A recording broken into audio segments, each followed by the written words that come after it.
back corner when I'm not presenting. Listening in. And listen in.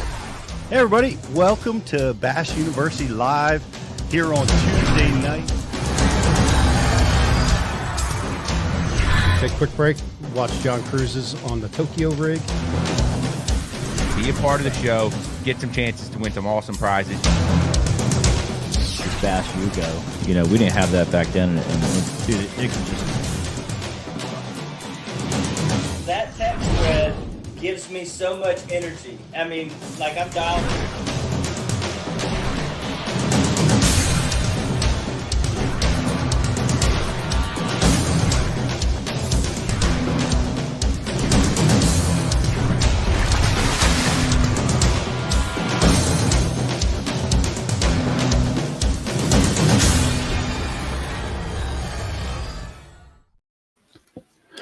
Welcome to Bass University Live, guys. It's Cyber Week here at Bass U. It's an amazing time. I hope you guys had a wonderful, wonderful Thanksgiving. I know it did at my house. I got to spend a wonderful Thanksgiving with my mom, who turned 82. Happy birthday, Mom. She wanted to celebrate by cooking, by hosting and cooking the bird and stuffing and all the fixings, and I got to enjoy that. We've had her at my house for a long time, and she wanted to do it this year, and we had a ball with her and my father and Shelly and Jake. So I hope you guys had a wonderful Thanksgiving. We're very, very thankful for all of our subscribers and all of our family at Bass University. It's been a wonderful year, and we're really excited about 2023. We're going to be back in the class. We're thankful about that. We're thankful we're going to be able to be back talking to everybody face to face, shaking hands, taking pictures, having fun, talking fishing in the wintertime like we love to do. And we have classes that are available to sign up right now in Anderson, South Carolina, as well as Gadsden, Alabama. Texas. And Texas. Texas, is it up? It's up and running. Yay! Our Texas class is available, and it's right outside Dallas. What's the name of that town? Athens, Texas. We love Texas, guys. We love coming to fishing in Texas, and we haven't been to Texas with a Bass University event for a few years. So we're really excited to come back to the Dallas area. I think some of us might be staying on to do a little fishing. It's the perfect time of year to get a share lunker in Texas. We're going to be there at the end of January. So get yourself signed up to the for the classes. It's going to be a blast. Really thankful for that. I want to make a big announcement. We're really excited with a new relationship at Bass University is Epoch batteries, lithium batteries. They are amazing technology that really is exceptional. We're excited to have them here at Bass U. And guess what? We're passing that excitement on to one of our subscribers. We're giving away a $1,000 value. That's a 12-volt lithium battery with a charger. We're giving it away to one of our lucky subscribers today. So if you haven't signed up, get yourself subscribed to get into that contest. And we've made it super easy. For people that are not subscribers, we've got an amazing deal, a cyber deal for you. Cyber Monday. We're rolling it into Cyber Week. We're keeping it alive while supplies last. But the folks at TackleDirect have made it so easy to become a member of Bass University. They're giving you a $100 gift card for every annual subscriber at Bass for Bass University TV. Get it for yourself. I know a lot of guys have been watching it. You've been watching our short videos, and you haven't signed up. You say, I'm going to sign up one day. This is the time to do it. If you have a family member, a friend, a club member, this is an amazing gift. And it comes with a great gift card. You can get yourself a rod, a nice casting rod. You can get yourself a reel. Any of the high-end tackle, all the great stuff that's available at TackleDirect. We can't make it so easy for the new people. But guess what? The people that are part of Bass University, we have amazing deals for you, buying opportunities with Rapala and Storm and VMC and so many other brands, Missile Baits and many, many others. And we're giving away to one of you guys, we're going to be giving away a lithium battery, an Epoch battery, $1,000 value. Giving that away today. So pay attention. We're going to be asking you a question, and that answer to that question is gonna have $1,000 prize tied to it. So make sure you pay attention to today's show. Really fun show today. I'm excited. A friend of the show, Man, I've been around Ronnie Moore for a long time, really since he was in the college ranks, and now he's becoming a force of his own on Bassmaster Live. A great addition to the show. He does an amazing job. He's a real statistician. Excited to have him with us today because we're going to be talking about lures. That's one of the things we love, right? As bass fishermen, Riz, that's what we talk about. We talk about lures and techniques all day long. Literally all day long. Literally all day long. Any free moment, whether it's a hour drive into work, Yep. somebody's on the other end of the phone, and we're talking about something, the whole time we're out on the boat, we're talking about, how can we catch them better, and so to talk to Ronnie, everything, sizes, the new glide bait that's out, Magnum whatever. Spoons that I can't believe anything would ever bite, but they do, and it's they come in all shapes and sizes, Pete. These baits, they do. So it'll be pretty cool to talk to Ronnie. I mean, he stays like really dialed on what's going on, and it's pretty cool that we're gonna have our buddy Justin in to talk as well. Not only about his decision to take the leap into the opens next year, but get his take on the baits that won in 2022 as well, because he's another guy that stays extremely dialed on what's going on. So it's gonna be fun. He's a fish head. That's right. Literally. The professional fish head. Yes. Yes. And so we're going to have a fish head talking to a bunch of fish heads about what's happening in the world of tackle, about all the tools that the winners won with this year. So we're cutting right to the chase, man. We're going right to the guys that got it done and talking about those baits. And don't forget to like and share too. Right. Don't forget what are they going to win? They get some Waterwood custom baits and a Bass University hat. Oh, awesome. Nice. Wherever you're watching, like the feed, share it. Waterwood, amazing bait that is designed from a marupa wood from South America, Brazil, and it's really amazing hardwood that's got a lot of weight, great castability, and a fish catching machine. Amazing colors. We're so excited to be working with Waterwood this year, and I want you guys to go check that out. Crankbaits, top waters, the whole line is amazing. You can see Riz catching one somewhere. On our feed. We've got some great content with those in action. That's right. And guys, don't forget, check out our friends over there at bassboatforsale.com if you're looking to buy or sell a boat. Right now is literally the buying and selling time of year. You can't look on Instagram feed or Facebook feed right now and not see another boat for sale, another person getting their new boat for this year, getting rigged up, ready to go for 2023. It's the time of the year, so head over to bassboatforsale.com. It's the #1 place to buy or sell. The boats are all highly vetted on the sales side, so it's going to be a tournament-ready boat for you to jump into and start fishing some derbies, man. And I can't believe it. Are we really giving away $1,000 worth of batteries and chargers on this show? It's happening. Wow. It's really happening. The technology is phenomenal. It really is. It's really they're able to perform in sub-zero temperatures extremely well. The app, the Epoch app, is going to tell you the status of your battery at any time. And it's got an 11-year warranty, the best in the business. So if you've been thinking about diving into the lithium world, everybody is from across the board. Everybody that we work with, all the pros that are competing out there at the top level, are all using this technology because it delivers.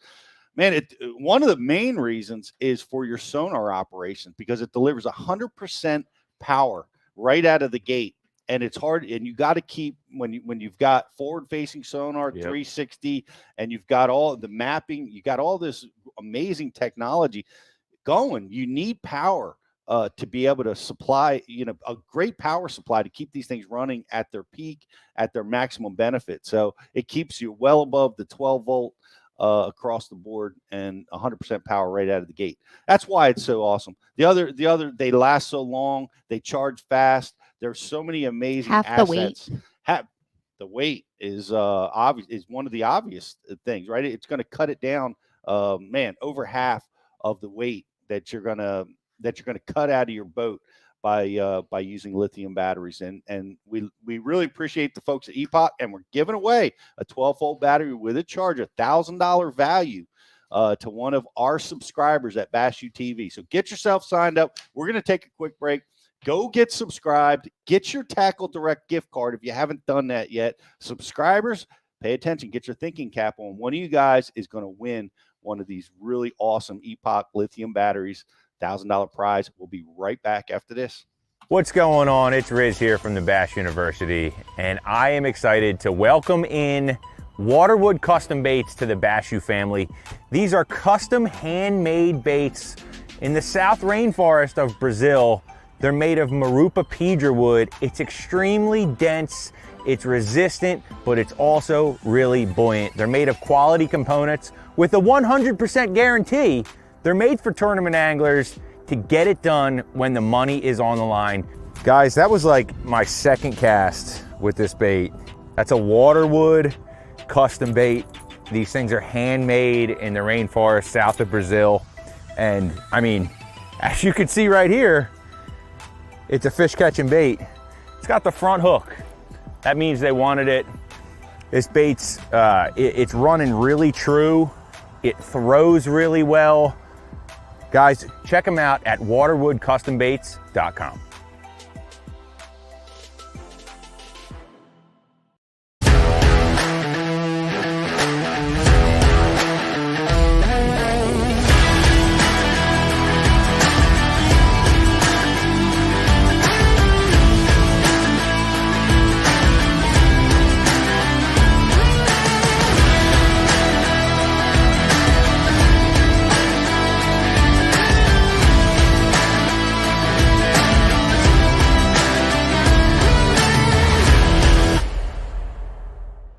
BassBoatForSale.com is the world's premier bass boat listings business. We focus on driving premium web traffic to our main website, business Facebook page, business Instagram, and our business YouTube channel, providing your bass boat listings the best buying traffic and top-notch exposure. Whether you need to sell your bass boat or are looking to buy a bass boat, it's simple. We give boats exposure so buyers shop and sellers list. One-time listing fee, no commission, and boats list until they sell. BassBoatForSale.com. Check it out. AquaView, the leader in underwater viewing technology.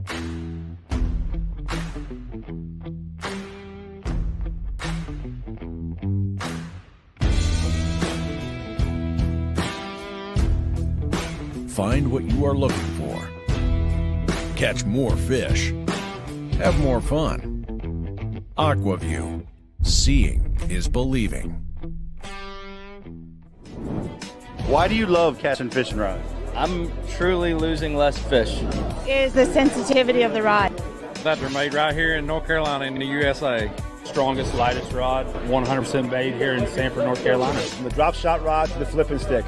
Every rod has a purpose to it, and I rely on them all the time when I'm out there in a tournament. Durability in the John Cruz Worming series, the counterbalancing in the handle. It's the only rod I found that can withstand my hook set. Boom goes the dynamite. On the water, not spent fishing, is a moment wasted. That's why Minn Kota and Humminbird have joined forces to bring you the One Boat Network. Products that communicate and integrate to help you take full command of your boat. Born from our commitment to making the most advanced fishing gear even better by making it work together. The One Boat Network will help you find, get to, stay on, and catch more fish. When One Boat Network products talk to each other, they can navigate your boat automatically. They can give you a crystal clear view of what's below with no messy wires. And they can let you lower, raise, and change shallow water anchor modes from anywhere on the boat. But that's just the beginning. We're never done innovating, integrating, and making your boat simpler and easier to control. All so you can make every second on the water count.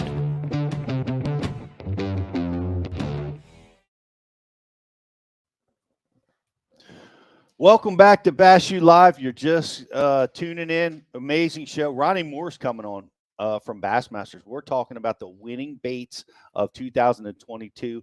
with Ronnie.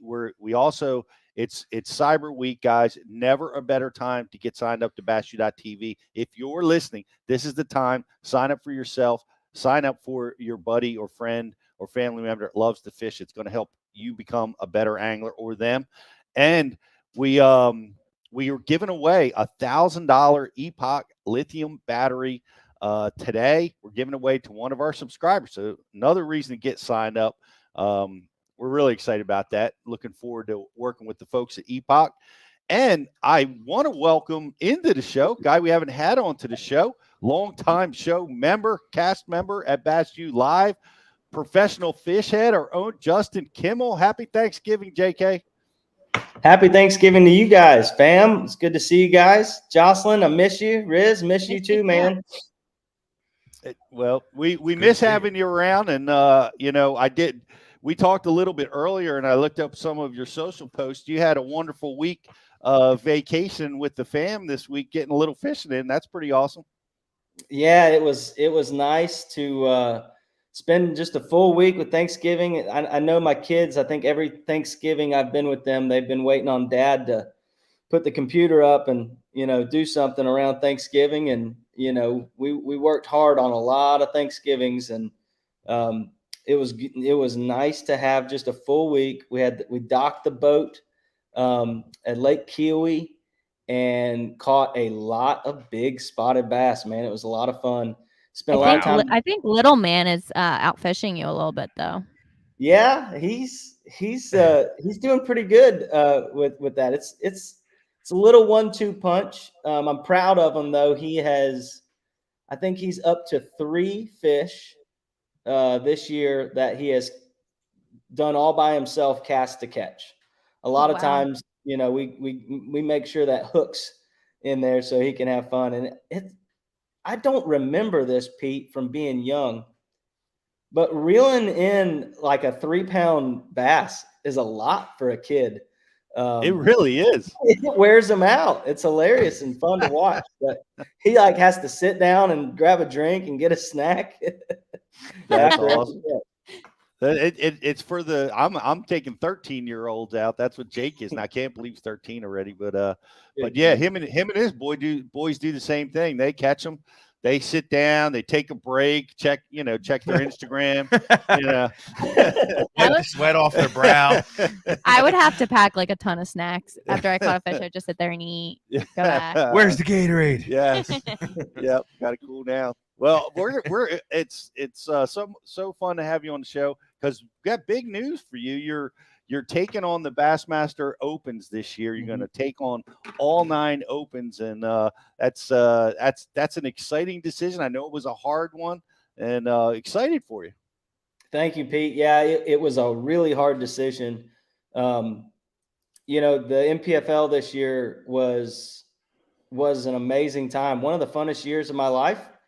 Traveling with Trent Palmer and Patrick Walters, 2 good buddies of mine, and we had a blast. We all had pretty good seasons, and it just was so much fun, and kind of gave me the confidence to kind of take this step. Me and Catherine talked through a lot of things. We actually even considered fishing both tours and doing what John Suckup did for a little bit, and decided against that. I think that was probably the best decision for the family. But at the end of the day, we're chasing the ultimate dream. I'll never have any regrets going after fishing for the Classic, trying to get on the Elite Series. It's what I want to do. So 2023, we're going to fire it up, and we're going to tackle this. I know it's going to be a grueling season. We fished 7 week-long events away from the house this year, with the All-American added to my NPFL schedule. So this year we'll do 9. And, man, I'm just looking forward to it. The schedule is amazing. I've got some bucket list lakes I've never been to, Toledo Bend, St. Lawrence River. Can't wait to check some of that off, and, just take what we've learned traveling on the road and fishing from the front of the boat and see if we can do it. That's exciting. And we're bringing Ronnie Moore in, and you let me know when he's ready, Riz, because we're going to bring Ronnie in and talk about it, because, of course, Ronnie's covering the Opens. and I have a lot of questions, like what kind of coverage are we going to see at the Opens this year?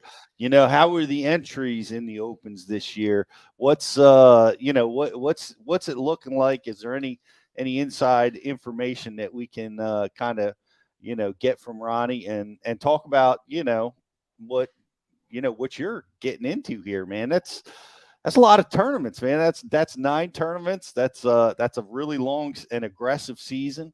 So it's going to be fun. So we'll get Ronnie in here shortly, but it's I know that was a really, really tough decision. You got to, it's a sponsorship thing. It's a financial decision. It's time away from the family. Man, oh man, that 9 tournaments is a lot, but I heard a lot of guys signed up for it. I did too, and I don't know if we want to wait and let Ronnie drop that ball, but he did tell me how many people were going to be there, and I wasn't surprised as far as how many people were going to fish all 9. It's going to be, I fished a Bassmaster Open a couple years ago. I got kind of a taste.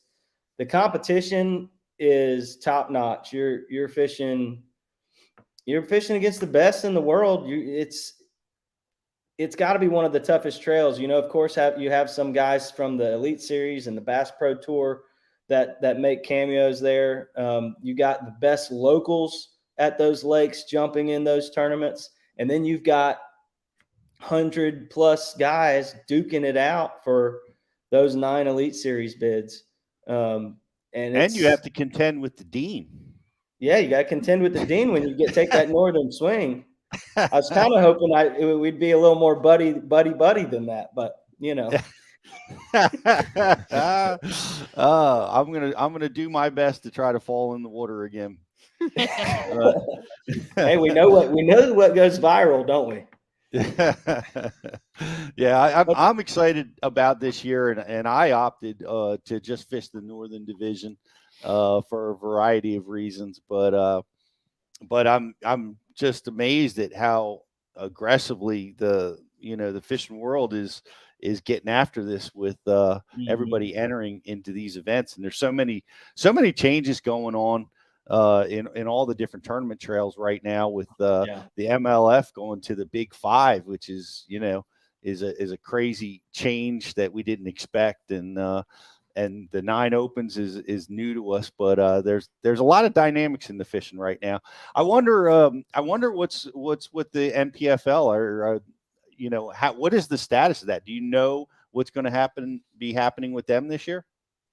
I'm pretty confident they're going to be rocking and rolling.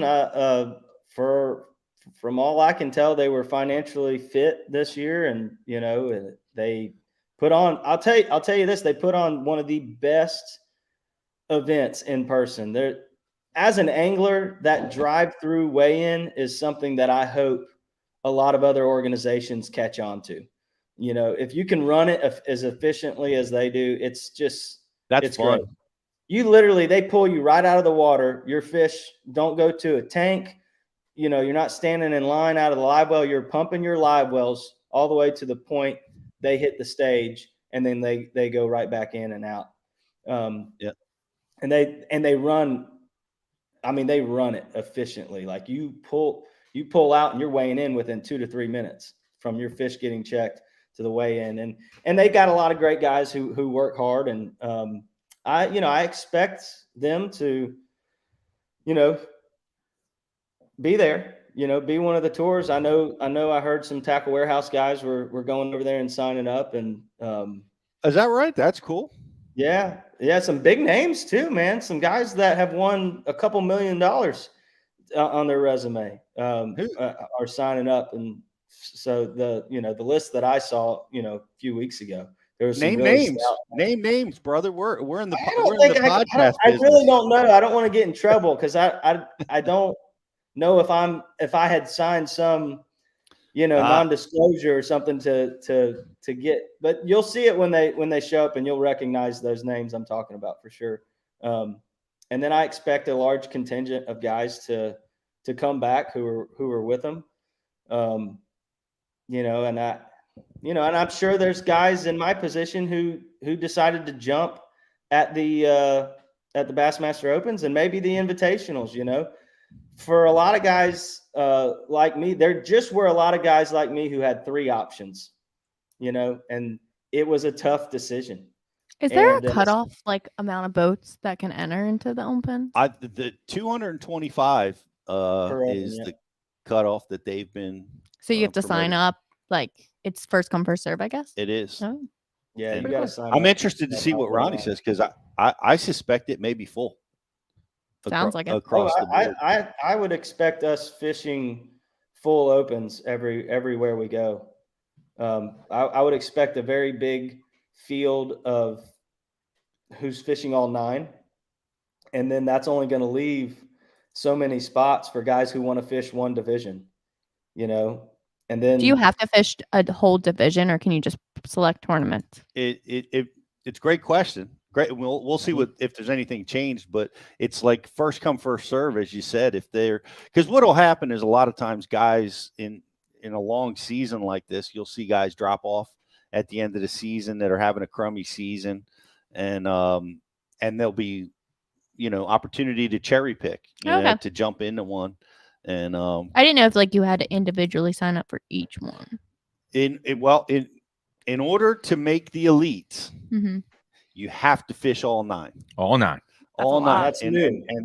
And 9 people qualify. JK, when I was just talking, he was educating me on that. But the other big prize, which is what I'm going after, is that classic berth. And you want to win, and you get that invitation. Any win gets you in, but you have to fish all 3 Opens in at least one division. So you can't, if you just cherry pick a tournament, fish one here, one there. Dustin Connell did that one year. He cherry picked and won either on the Alabama River, I think, or Smith. I think it was Alabama River. And he didn't get to go to the Classic, Greatest fish catch of the year goes to Dustin Connell. Did you see that no look? Did any of you guys see that one on Cayuga? I saw it. That was awesome. Yeah. I missed it. I didn't see it. Oh my gosh! I just was talking to him the other day about it. He was all over. He had this thing won, and or at least well ahead that day, and he was questioning whether or not he was gonna back off, and he kept trying to talk himself into backing off. And he saw one down there that he had to throw at, and he threw at it. He got bit, and he looked away. Riz, he looked away and set the hook, and no look hook set fish catch. Greatest catch of the year. Gotta love it. That's a pretty prize, award. Bass University prize. we need to be doing an award show, the Dean's Awards. That'd be so cool. Yeah, it's like The Office, that sitcom, The Office, with the Dundees. We got the Dundees, the Dundeans. Yeah, we've done that before. We of course at ICAST we always have our pick, but that was a home run, a great fish catch. A lot has been going on. Of course, they had a state record caught out of Cayuga this year. State record smallmouth caught out of Lake Erie. Just amazing. A lot of cool stuff going on. But we're talking about the Bassmaster Opens. We have an open contender here. Now we have the man behind the microphone at Bassmasters here to talk to us about that and the winning lures of this year. Our buddy Ronnie Moore from Bassmasters. Yay! Whoa. Sorry, I didn't want to. I had to get that out of the way early, but thanks for having me on, guys. It's good to see Pete and Riz and the whole gang. Justin, what's going on, everybody? Hey, buddy, how are you? We're doing well. We're doing well. Sorry, I wanted to ask you that. Has the guilt gone away yet for sabotaging my boat for ratings? Man, I think that honestly, you might have gotten more run for that than if you would have won the event. So I don't know if we did you a favor, you did us a favor, but I mean, it's still getting comments on YouTube. So I love it. There's still people that think Pete won that event.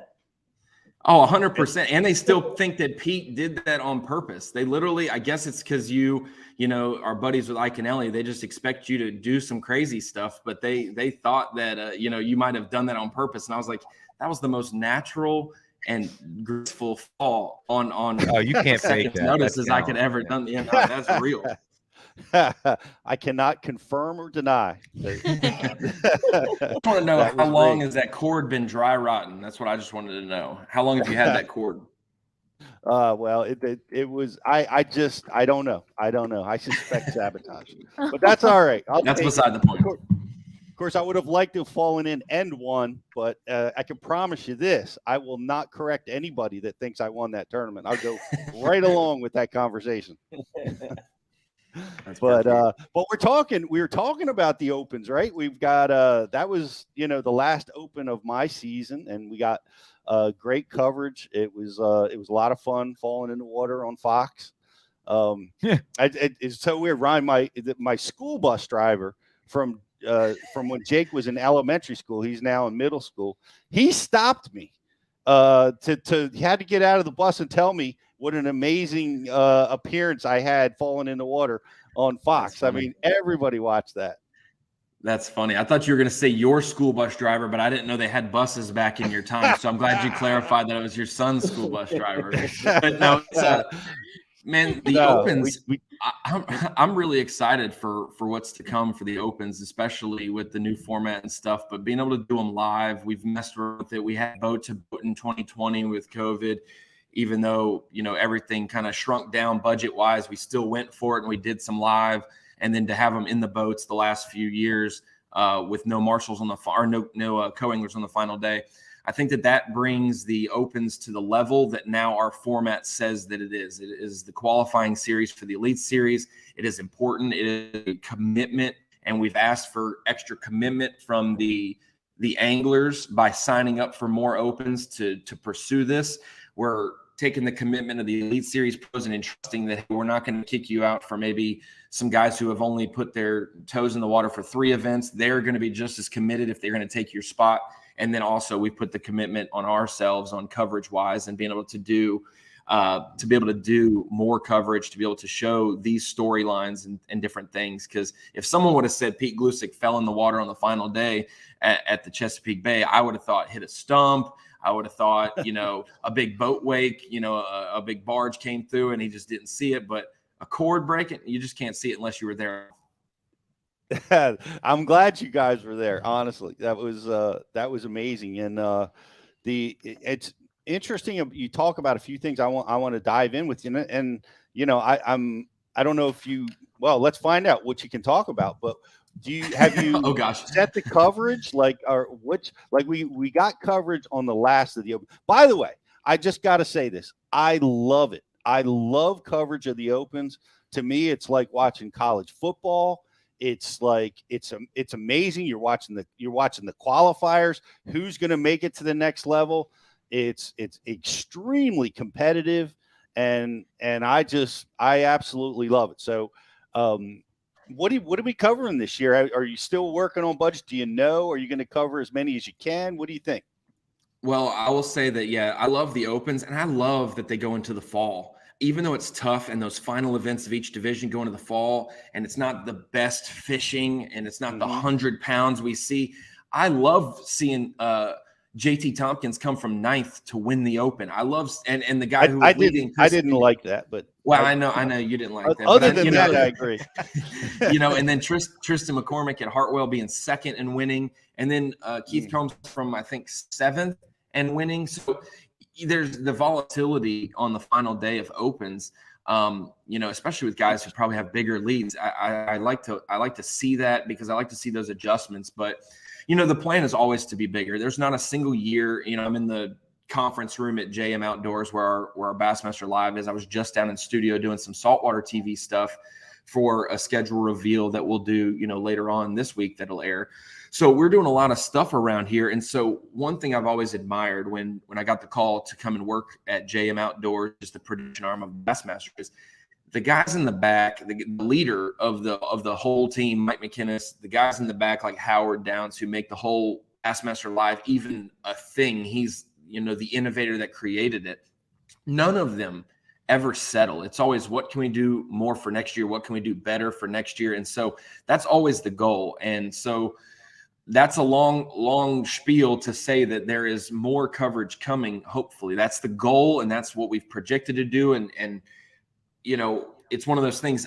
if the funding is there, for sure we do it. If the funding's not there or the support's not there, we still may do it. It's one of those things where we feel like it's the right thing to do, that we may boost it up. I don't know if that means we do multiple days of the same number of events, or we do more events with the same final day. We got a lot of co-anglers to balance as well. I don't know if you can take 10 anglers on a full field day and just disperse them away from the top guys.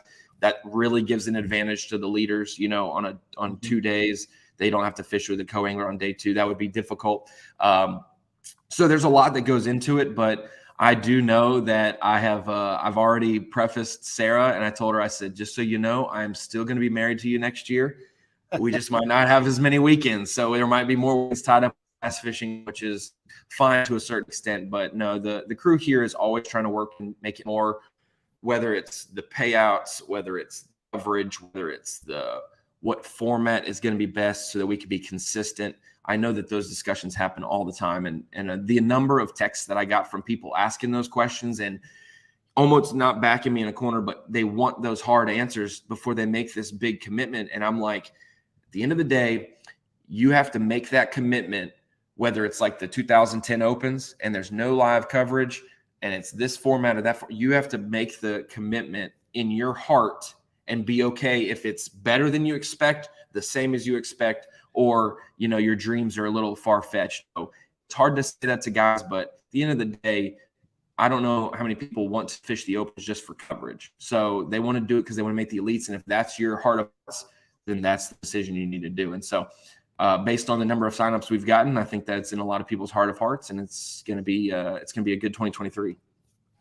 Well, you talked about it right there. Signups.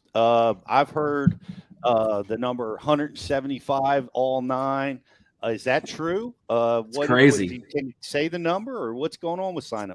I don't know. I can say the number, but I didn't say it. You said it. So I'm going to just confirm and deny that, you know, you're pretty dang spot on with that number. And so to see, first off, this is not a victory lap. We haven't done anything. This is just signups, and this is based on anglers doing it. But I always love when we make a change, and it's probably my worst flaw is checking out Facebook posts and all the comments that people say about how bass is terrible, all the decisions they make for the tournament trails are terrible, this is never going to work, blah, blah, blah. And then we have signups come around, and it's like quietly the most signups we've ever had. And we had double the people signed up. You know, we had a full field plus a full field list last year, and we make all the changes, and people are like, it's not going to happen well this year for you guys. And we have, like you said, you know, almost 200 people commit to all 9 of them. So it's very cool. And man, I love the schedule. I'm excited for what Hank Weldon's going to do for the schedule going forward,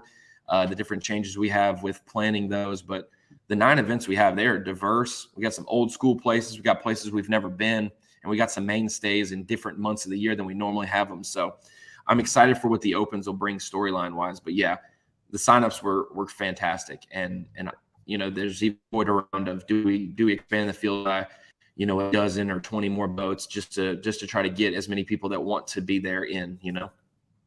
Well, I hate to admit this, but I was one of those guys in the negative on the social media posts. And I understand it. I understand it. You know, I wouldn't be able to commit to all 9 probably if I was in someone's situation, but I'm also not someone who's committed to being a professional angler. And there's a lot that goes into that. And so what I do love, the way I like to phrase it, is I like to phrase that we created a second level of Opens without messing up the competition. The competition is still going to be just as hard, but we've created like a second tournament trail without a second trail, because those people who fish the single division, it's going to be a variety of guys who are locally very good that still want to make the classic and have a couple bodies of water near their home or places they've been.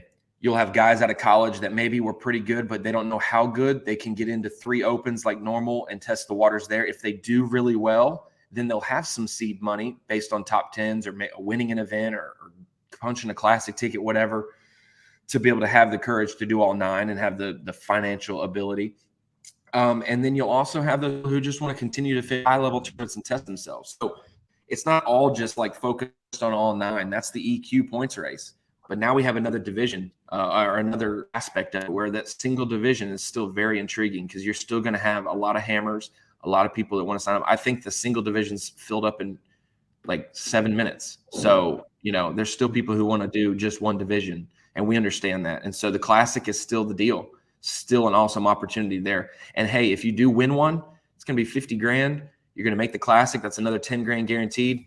There's some money to be able to fish for 16,000 in entries for all 9 the next season, if you wanted to, and take that jump.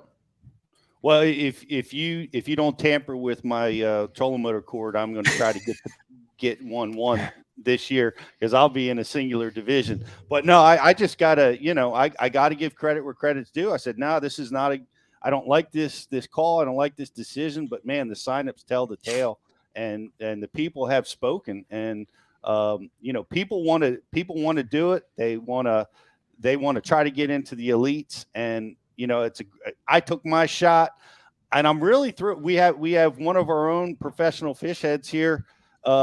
He's taking his shot this year, man. He signed up for all 9. He was first in line. How you feeling, JK? Man, all emotions aside, I looked at this opportunity as numbers. The odds say, you're taking 9 out of a group of 175 guys. There's 9 spots that we're battling it out for. That's better odds than the 3 out of 225 per division. So I can't, with what we have on the table, we don't know. Bass might make a decision next year to take it off the table. You never know. It might work and it might be there for, all the days to come. So, I felt like everything aligned to take my shot now with the odds being what they were, the schedule they put out. I mean, that's what I'm excited about.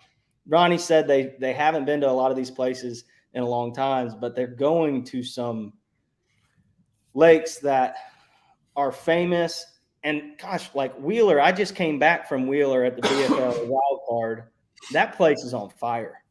And we fished it when it wasn't that great in the fall. When we go there in May, I think, late May, you're going to have to catch them, man, like heavy sacks. So you got that. You got Toledo Bend, the St. Lawrence River. I'm really excited about Bugs Island. I've never been there. I feel like that is probably the closest thing to home that not in terms of mileage, but in just terms of setting up for how I like to fish, cleaner water. I've heard there's maybe some blueback herring in that lake. But I got some experience too. I fished Watts Bar this year. I fished Lake Wheeler this Alabama. Year. I've been to Eufaula plenty of times. It's by no means am I going to be anybody mentions about doing well in that tournament, but I've got some reps down there. I know what the fish will do if it's a cold front, and if it warms up and they want to come up, then I know what they'll do at least. So you just got to make the right decisions, and that's what this year was about for me on the MPFL, is giving myself these reps. And looking at the numbers, I feel like I'm moving in the right direction. Can we get a top 9? I mean, we're going to try our dangest to do Justin. it. But we feel like we can do it. Justin, no. Well, we got a question coming your way, Justin. We heard you. Justin, nope. I hear you, Jocelyn. I can hear you. Oh, really? I hear you. How are you preparing for each lake? Everyone wants to know. How are you studying? I'll say it's constant. The moment I get a schedule in my hands, it starts then. So like this last year, every lake was I kept a separate notepad, an individual notepad that I would write things down in for each. So I would never forget anything. Like oh man, I better go grab those flipping baits or whatever, because that might come into play. A lot of guys, and I do this too, when I'm just kind of in chill mode, I'll have previous events on, and I don't put a lot of stock into this at all. But you might pick up a thing or two. That everybody watches the old Bassmaster events and the old FLW events that are on YouTube or whatever. And I'll be watching that while I do a lot of satellite imagery studying. I feel like I've put together something there that a lot of other people aren't doing. And what I'm looking for, because I'm looking for things that will suit my style. And you can only get so much from like a Google Earth or a different satellite imagery place, but I'll do a lot of that to make sure I'm covered there. And then you do a lot of map study. I mean, I subscribe to all of them. I have LakeMaster, I have Navionics, the Lowrance mapping, and I do as much as I can to look at what they'll give me. It's surprising. Lake Erie, I found a couple key spots that, man, some rando guy just happened to go mark, and he accidentally, for whatever reason, didn't realize how to mark his own stuff privately, and he put out there public, and I went over there to check it because I was close by, and there's wolf packs on these boulders, and caught a couple key 4.5 pound fish in the event right there. But yeah, I do everything I can ahead of time to make sure, all my tools as far as, rods, reels, and lures and stuff are ready. I kind of map out what I'm bringing to each event based on how I think it'll fish and what I think it'll fish. And then I, try to stay within the laws of Pete Glusek, knowing your abilities and knowing how you win. So, if there's say a bite that maybe I'm not very good at going on, I might try to find other things before I get wrapped into what everybody else might be doing. Like Pete, like he's always said, and you guys who follow the podcast know, if he gets on a flipping bite, watch out. Because his top 10s, follow there. And we're figuring that out. The thing I'm excited about fishing 9 tournaments like this year, I tried to just go try to learn how to win these multi-day events, and just take a shot at winning them. This is going to be a little different now. I feel like a lot of my co-angler lessons are going to come into play. I'll go ahead and tell you, I plan on catching a lot of fish on a spinning rod. I'm not afraid to be that guy, because I feel like I know that it's a marathon. My gig with Bass and the relationships. Yeah, the relationships that I've made, knowing a lot of the Elite Series guys, I kind of have an idea of what it's going to take, whether I can pull it off or not. But it's a marathon and a grind out there, and you have to learn how to survive the grinders and the tough tournaments. And I did both. At Watts Bar, I got into one of those things. My roommate, Patrick Walters, won the thing. And so I'm seeing how this event is won. And I had a bad tournament, and I didn't do what I needed to do to grind out and pull myself out and just survive that event. Next event, Saginaw Bay, my other bad tournament. Same thing happened. One of my roommates almost darn near won the thing. Got second. Trent got second.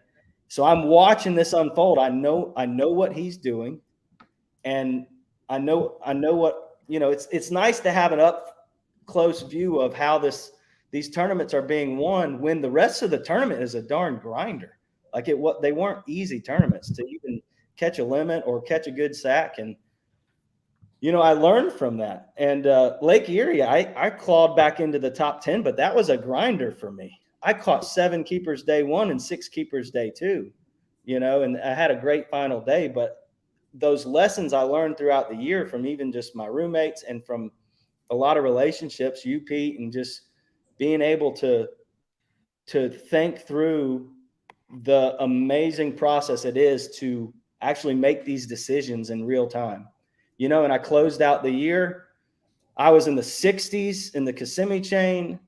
And honestly, that tournament was such a grind, but to come back and get a check in that event was such a bolster, a confidence booster of, okay, that we're starting to learn how to play this game, the long game, how to recover, how to scramble. Tiger Woods was a great scrambler. I want to be the great scrambler.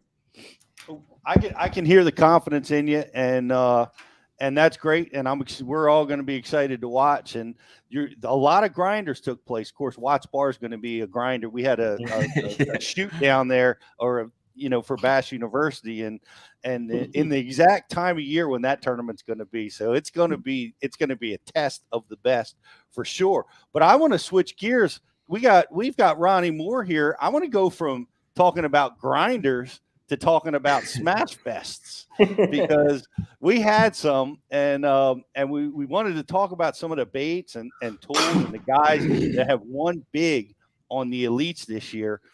And first one that comes to mind is, one of the guys that was covering me at the Open, friend of mine, been a Bass University instructor since the beginning of Bass University, love him to death, owner of Missile Baits. But he came right out of the gate swinging for the fences, Ronnie.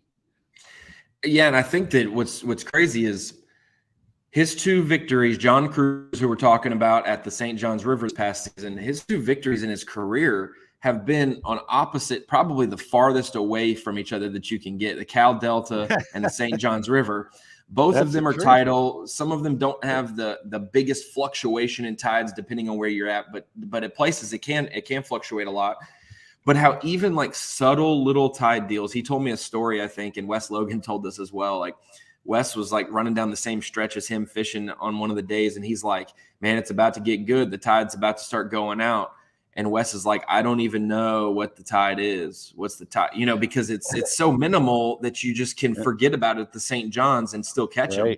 But for the guys who know how to run it, they'll know when you have 100 yards worth of pad, when they'll be on the edge of those pads, so you can go down, because that's the one piece of structure that as an angler I have zero confidence in, because they could be anywhere and they're not the easiest to get out. And what do you throw in there? You're limited to a certain amount of baits, given the weather. So when John knows those little deals that he can run a stretch and catch 2 or 3 fish off of it each day, you don't have to pound those places. And so for him to be able to use a bladed jig and catch some fish, to be able to use a drop shot in Rodman with his electronics, and probably a jerk bait a little bit too on day one before we had a camera on him, to see a drop shot and a jerk bait put a lot of weight into his boat, but him not die when that pattern started to fade on him, and he could go back to just fishing how he fished the St. John's before forward-facing sonar, back in the day when he's had top 10s there, and just go fish visible cover with moving baits or flipping.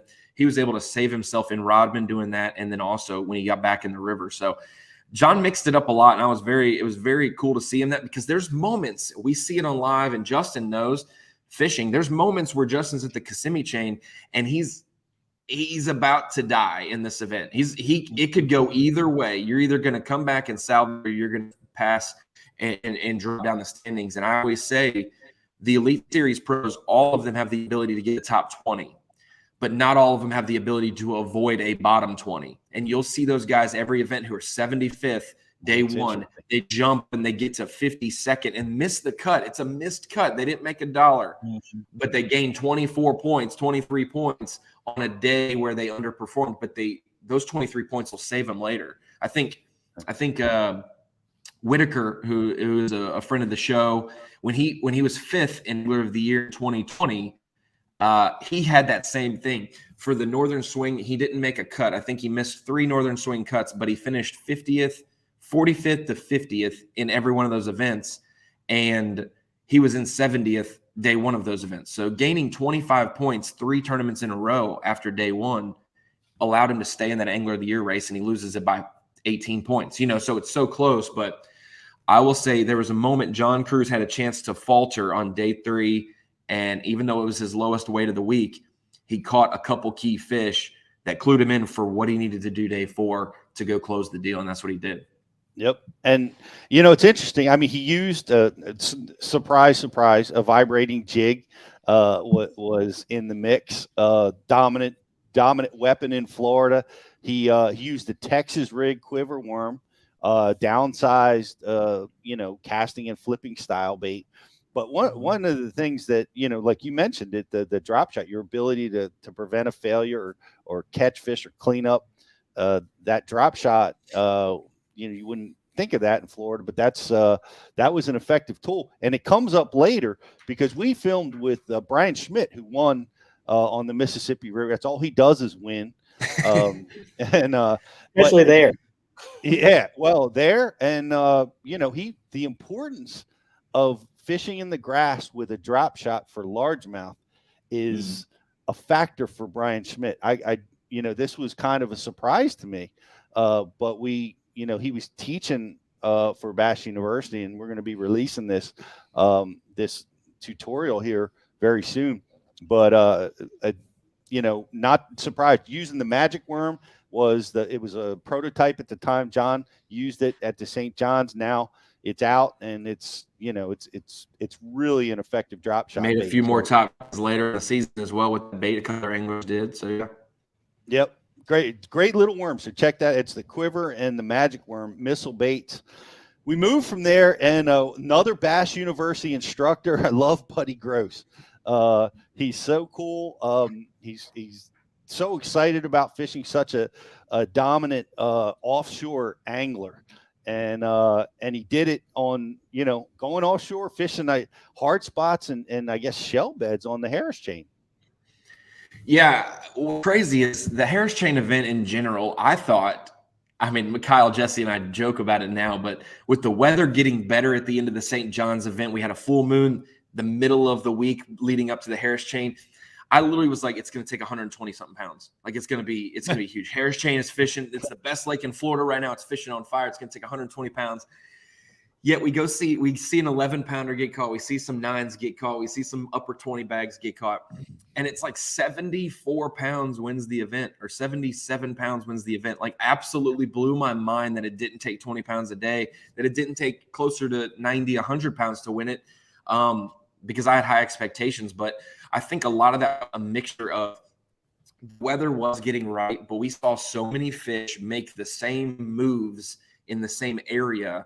And we had 45 people out of 100 anglers fishing the same schools of fish that didn't allow it to be the fullest potential. If 5 or 6 guys find it, that weight goes up and Buddy Gross can't win. But Buddy Gross kind of was, he's a dog because he's got the winning instinct in it. He's a dog in a positive way, but I kind of think about him as the dog at Thanksgiving.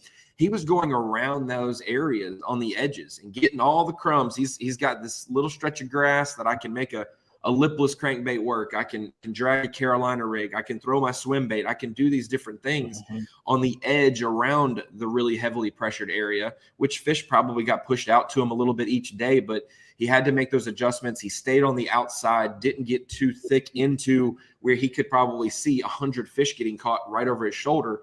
He stayed on the outskirts, and then a couple things, lead to him, trying a couple hard spots within sight of it, but just a little farther away. And boy, did he, the one cool thing, not even bait wise, because he used baits that, we know work, worms, drag hard spots, lipless swim baits, things like that. But he did it inside out. He fished it inside out, where he was actually remember that up in the grass, power pole down, fishing out on the hard spots or out differently. And it was a different approach. And with the wind that we had, he's an offshore guru. And that was the key to him being able to catch those fish and staying on that cast, because we know how important that same cast can be. It's interesting that you say that, because when he gave a structure seminar for Bass U, and one of the things that struck me was his use of the Humminbird side imaging. Everybody knows side imaging is such a huge tool, but he idled up in the shallows and shot that beam off the break, and is more easily able to identify schools of fish that way. That's really interesting. Chris Zaldane teaches at Bass University the same thing. The big swim bait guys are all fishing, deep to shallow, as crediting as a weapon to catch the big ones. And Buddy did it. He did it with a swim bait. Let's see what Buddy used. He got a 5-inch Scottsburg tackle swim bait on a 3/4 ounce weight, and of course he was using a Texas rig Zoom Z crawl. So and it was also using that big. It was I can't remember the worm now, but it's like the long trick worm with the Z-crawl tail. Z-crawl worm. Okay, yeah. So that's what. Yeah, I was able to use a big worm and not just like what you'd expect in Florida, maybe a flipping worm, and which is good because there was a lot of reeling worms going on, a lot of swimming worms going on that week. Yeah, no doubt. Well, congratulations to those two guys in Florida. And, Buddy, our most recent magazine cover guy as well for Bass Times. You'll see that in your mailbox, I guess, this week probably. Got mine yesterday. Buddy made the cover. Yes, he did. Yeah, for holding up a fish, and he was talking about offshore cover and offshore grass. So that should be a good one.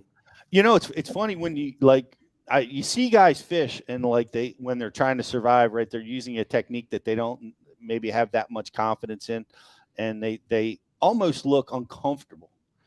And then you see a guy that's fishing in his wheelhouse and he looks like a hot knife through butter.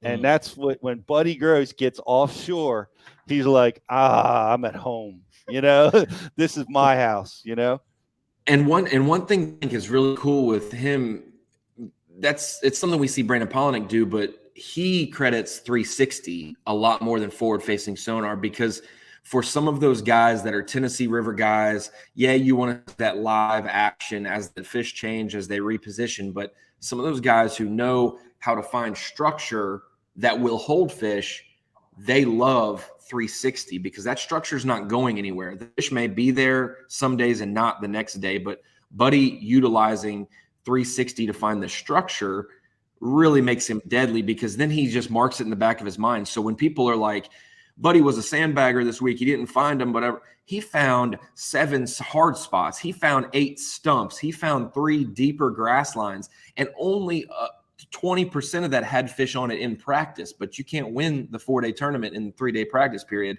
And then he just makes little stops, and all of a sudden they show up on one of those hard spots, and the 360 told him where to position, and he just had trust that when he looks over there, now I can see them live swimming around. And there's 3 there on Wednesday, and there's 37 there on Friday. Yep. And that 360 is a game changer, guys. I know we hear about that quite a bit, but that's like a dream. Oh, there was 3 here yesterday. Now there's 40. Right? That's the gift. That's the fear, one of those things you call the special day. Yeah. It always goes the other way, There was the winning fish were here. Then the wind changes and they're all gone. That's cool. But yeah, that's a beautiful thing. Finding the habitat is key. And I want to take us to the next one, because we're talking about sonar, and I've been talking about people are going to start making baits to be, because of forward-facing sonar, that do certain things that help them catch fish off of their sonar. But I've got the big dance. Now, this is the tournament I didn't get to see much of, because, Bass University, Jocelyn has me working at the booth the whole weekend, so I don't get to watch. And, but we've got the Bassmaster Classic. Jason Christie coming back, unfinished business. He's a killer, and he got his classic win. And he did it with the Yum forward-facing Scotch. What is it? The Yum Sonar Minnow. Yeah, there it is. I'm so old I can't read without my glasses. But and the jiu-jitsu jig. So he's using a jig and the forward-facing sonar minnow.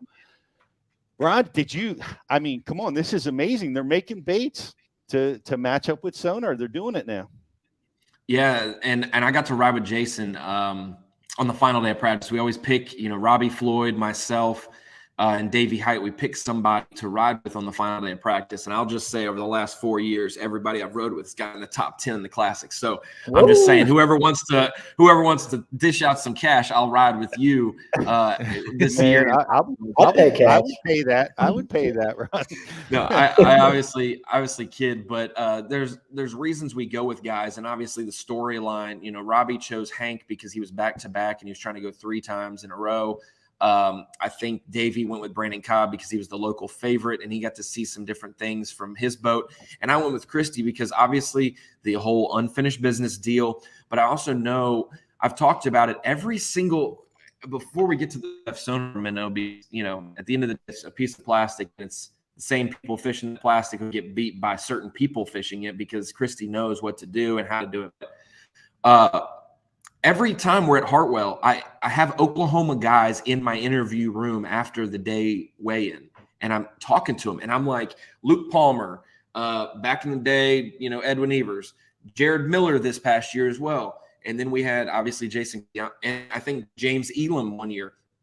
Every one of these Oklahoma guys, I ask him, why does Hartwell suit you, even though we expect your favorite bait to be something else? And they say, it fishes very similarly to Grand Lake. Yes, the watercolor can be different. Yes, the forage is different, but how these fish position in creeks coming out of winter, going into pre-spawn, how they act, and how they, you know, the fish that do get on docks, they are programmed the same way as Grand Lake fish. It's very interesting and cool to see that. Luke Palmer also said it was kind of like Eufaula, where he, you know, will have an open this year, but more of a place that he fishes. But there's some different similarities to that. And so I figured Jason Christie would be a good guy to ride with. We went straight to that spot from takeoff on the final day of practice with the whole mock, you know, takeoff process. We went straight to that creek. He was testing it to cancel it out. He did not want to go there and did not plan to go to that creek. He catches 2 or 3 fish. He sees 5 or 6 pod bait and fish that were not all together, but they were throughout that creek channel in that cove that he chose. And he did not plan to fish it. And he said he had just enough of confidence in it that he said, I'll just start there. And boy, did he start there and catch him quick on day one. Had a really good fish early on in that event, using the forward-facing sonar minnow from Yum. One that he would barely show me when I was in the boat with him. I was like, I'll put my camera down. I just want to see it. And so the key for him, though, is just being able to control. And I think that that's a huge thing with forward-facing sonar. And Justin can talk to that and speak to that as well, that it's not about necessarily how you wiggle your worm. It's just having the control on putting it on their nose, because at times they're not going to swim over and go to it. They like to, some of these fish like to feed up. Some of them will feed down only, and they'll go down on it. We've seen that years. They'll go down on your drop shot and not bite it, but then you'll drop it and they'll get it on the way down when they come up for it. So there's certain fish programmed different ways, and I think that was key for Jason before he made it to the docks. I was so happy to see the second half of each day. You know, that's a really big Bass U moment there, Ronnie, where what you just talked about with the forward-facing sonar. I feel like every time I'm going out, if I'm not fishing the bank and just covering water, if I'm going out there using forward-facing sonar, it's all about finding that fish's spot. Sometimes it's having to, you know, drop straight on them and hit them in the head. Sometimes you need to see them rise up on it and then figure out whether they want to follow it all the way down or not.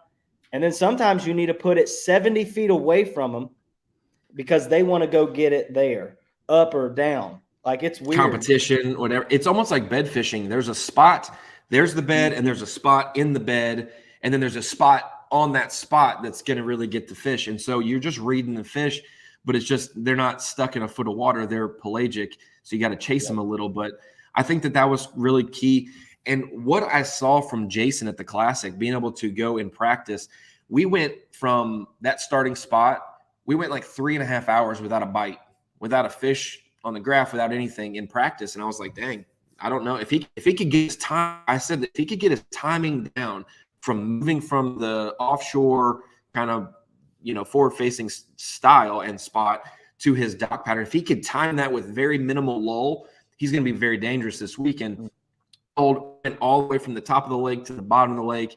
He rolls into a pocket and he's like, I think I'm going to catch a fish on one of the next 3 docks. And I said, do it. And he caught one on each of the next 3 docks. And he said, I know what to do. And every single spot, he ran 4 or 5 pockets at the bottom of the lake that he never touched in the tournament, but he caught fish on every single dock.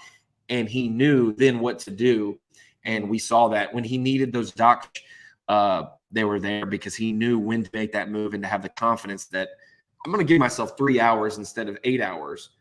But those 3 hours are the highest percentage hours to flip my jig under the walkways. And that's a whole nother deal. That's a whole Bass U thing as a Carolinian that we could get into for hours, is where at on the docks do you pitch, do you flip, do you skip to make it high efficient? Because you could fish a dock for 20 minutes, but he's fishing 20 docks in 20 minutes and getting a bite on every one of them or every other one of them because he knows where to put it on that certain day or time of year. Yep, that's a good point too, Ronnie. I experienced that in September on Hartwell. They were under the docks, the back sides of the docks, and if you cast it into the back sides of the docks or close to it, you wouldn't get bit. But if you cast it into 6 inches of water up onto the walkway, they would swim all the way out from behind that dock and get it. And it's the same kind of lesson as the forward-facing sonar. Where do the fish want to attack their bait? You know, it's not always on top of their head. A lot of times it is. Sometimes it's just the predictable spot where they're going to eventually eat their prey anyways. That's that's really interesting stuff. And we're the forward facing, you know, it's changing the way that we fish in a great way, I think, you know, but I still love to watch a guy fish docks and get shallow. I love that. And we teach that at Bass U, like pay attention, because we lose our minds when we get a bite. Everybody does. You get a bite, you set the hook, you catch this fish, you're on Instagram, you're going on TikTok, and you forget, well, where did that fish bite? I can't, was it on the back corner, the front? Did he hit it going that? You forget everything. So, but you gotta try to remember where that bite came from, because just like Ronnie said, once you get a bite off of a walkway, then you got to remember that, and you can run the walkways and become a very, very deadly and efficient angler. Guys, if you're watching, like and share the feed. We have a great prize. We got a Bass University hat and a Woodwater pack that we're going to be giving to you guys, as well as we're giving away a Epoch lithium battery with a charger, $1,000 value. Pay attention to the details we're talking about. We're going to be asking a question at the end of the show and giving away an amazing prize to one of our Bass University subscribers. And all that being said, I want to talk about my personal favorite win of the year, because he's once again another Bass University instructor. But we wanted this. JK, I remember working with you on getting this guy. Him and his partner are just really great teachers. But he's both amazing sight fishermen.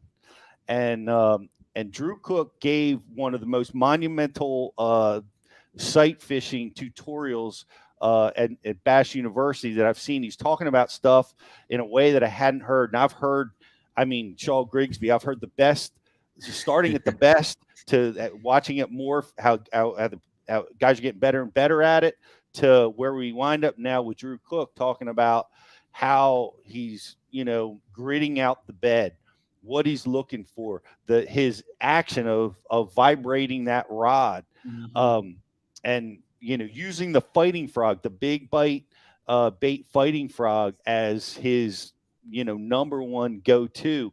But he gave that seminar about 2 months before he went out and did that exact thing to win the tournament. So it's amazing. My favorite win of the year, Ronnie. And I got to watch it as a fan as well, because I was in the labor and delivery room for when our daughter was being born. So I did Santee Cooper, and I got to watch it just like you guys do every single week. And it's very cool to see that, because I knew it was coming. I thought maybe one of the Florida events he would win sight fishing, and he had some finishes there. Drew Benton, his roommate, gets second, has a great couple-day flurry to come back and get second to Buddy Gross at the Harris Chain. Then we go into Santee Cooper, and the weather wasn't the best. It was cold, and then it was going to get stormy, but it was going to be warm. And anytime you get in the couple-week stretch there at Santee, they're going to be on bed. And so bed fishing was obviously the main go-to. And like I said, you could take this soft plastic and give it to anybody, but it's about who's using it that matters. And the way Jason Christie uses his forward-facing sonar minnow, and the way that Drew Cook uses his fighting frog on bedfish, it's just two of the best at their game doing so. And Cook's got all kinds of different tricks up his sleeve that they're going to be doing the Cook quake and beating the butt of their rod to get the line to shake without moving the bait. But it's not going to be to the right octave, and it's just not going to work. And there's so many different things, and the patience aspect. But I think the biggest thing that Drew does and knows is, for one, in practice, because everybody can have great fishing baits. I know we're talking about baits, and that's the key thing, but the bait isn't always the deal with sight fish tournaments. It's you run out of fish in sight fish tournaments because some other people catch them, or you didn't mark enough, or more show up, or more go away. So you need to have a good amount of fish found. And how Drew Cook marks on his electronics when he sees them in practice, so that he knows they're worth, I'll go into a pocket and there's 20 fish he marked, but there's only 3 that were 4 pounds or bigger. That's going to be spot D or E for him. He's going to need a concentration of big fish for it to be an A or B spot. And so finding those spots and marking them as religiously as he does, so he has plenty to go to, then he kind of gets a grasp of what area of the lake is really exploding with fish. I'm going to live in this region. And then now it's time to just go do what's best. Start on a big one, catch the big one, and then go from there to your next big ones. And day one is kind of those days where I'd expect really big weights from a lot of people, but day 2 is who burned up their bedfish. And so I knew that he was going to be consistent at some point, because he had just so many fish that he was going to be able to go to. And so I will say that final 7-14 or whatever it was, that was awesome. That was the fish that we can say, but it was also just, you could see how close he was to maybe losing that event and letting the field catch him, to I just put my one bullet in the gun, and I just leaned on that the rest of the day, and I'm going to make sure I get that bullet to connect. And he did. So it was very cool. It was super cool. Guys, check out the rest of Drew Cook's seminar. All the details. I mean, he really gives them up. It'll help you become a better sight fishing angler and competitor. JK, man, it's awesome to have you back with us. I know you're on a tight schedule, and we got to let you go, but I want to wish you best of luck at the Opens this year, man. And we'll get you on again real soon. Yeah, thanks, man. This is always fun to be with you guys, coming back to family. Ronnie, good to see you, buddy. I know I'll talk to you soon. Yeah. And I hope I'll be on again soon. We'll see you on Bass Live. Yeah, man. See you guys. See you on Bass You Live, buddy. See you, JK. Well, good. Yeah, that was the Fighting Frog and Tilapia Magic. And that is like there it is. That is the go-to bait for Drew Cook. That's all he throws. That's the only bait. It's like throw all the others out. If they're on the beds, that's what I'm throwing. So congratulations to Drew Cook. That I didn't realize this, but so far everybody's an instructor that has won on the Elite Series this year. There's no surprise there, because we're really good at what we do. And the ones who maybe aren't instructors yet will become one, because we just found out a lot about them this year. That's right. You would be surprised, or I was surprised at how many of the top level anglers are using Bass University, because they're, maybe they're not good at sight fishing and they need tutorials in that arena, or they're not, they don't get to fish for smallmouth that much. So they want to learn from the best smallmouth anglers in the world. So we're absolutely happy to have you guys as teachers and looking at the programs as well. Great. We're going right back to our man who just won the Classic for our 5th of the year at Chickamauga. Christy did what he does in that early season. He broke out that big Colorado Covert Series spinnerbait and won again with that technique, man. How many times have we seen him do that in the face of, like he called being stubborn, being persistent? I don't know. He says he's too stubborn sometimes, but being stubborn with that bait gets him in the winner's circle, Ronnie. It definitely was the reason that he started to have some big bags to be in position on that final day to win the event. And, the one thing that I love is, obviously we know when it's windy, you throw a spinnerbait. When it's dirty water, you throw a Colorado. Maybe you throw an orange kicker as well. And certain times of the year we do this or that. Everyone kind of knows the big program for a spinnerbait, but it's always something that's still on the front deck of your boat when you're using other baits. Like, it's not the go-to for a lot of people, but to see how Jason uses it, how he uses it to cover water and to find, high percentage areas on stretches. He's fishing a long stretch of riprap or a long stretch of pockets, and how he'll use that spinnerbait to find key areas. But I'll also say adjustment on that final day when the water started to clear up and maybe the big Colorado wasn't going to be a deal, instead of trying to adjust your spinnerbait to a unhealthy go straight to willows or change your skirt colors, he opted for a bladed jig at times as well too.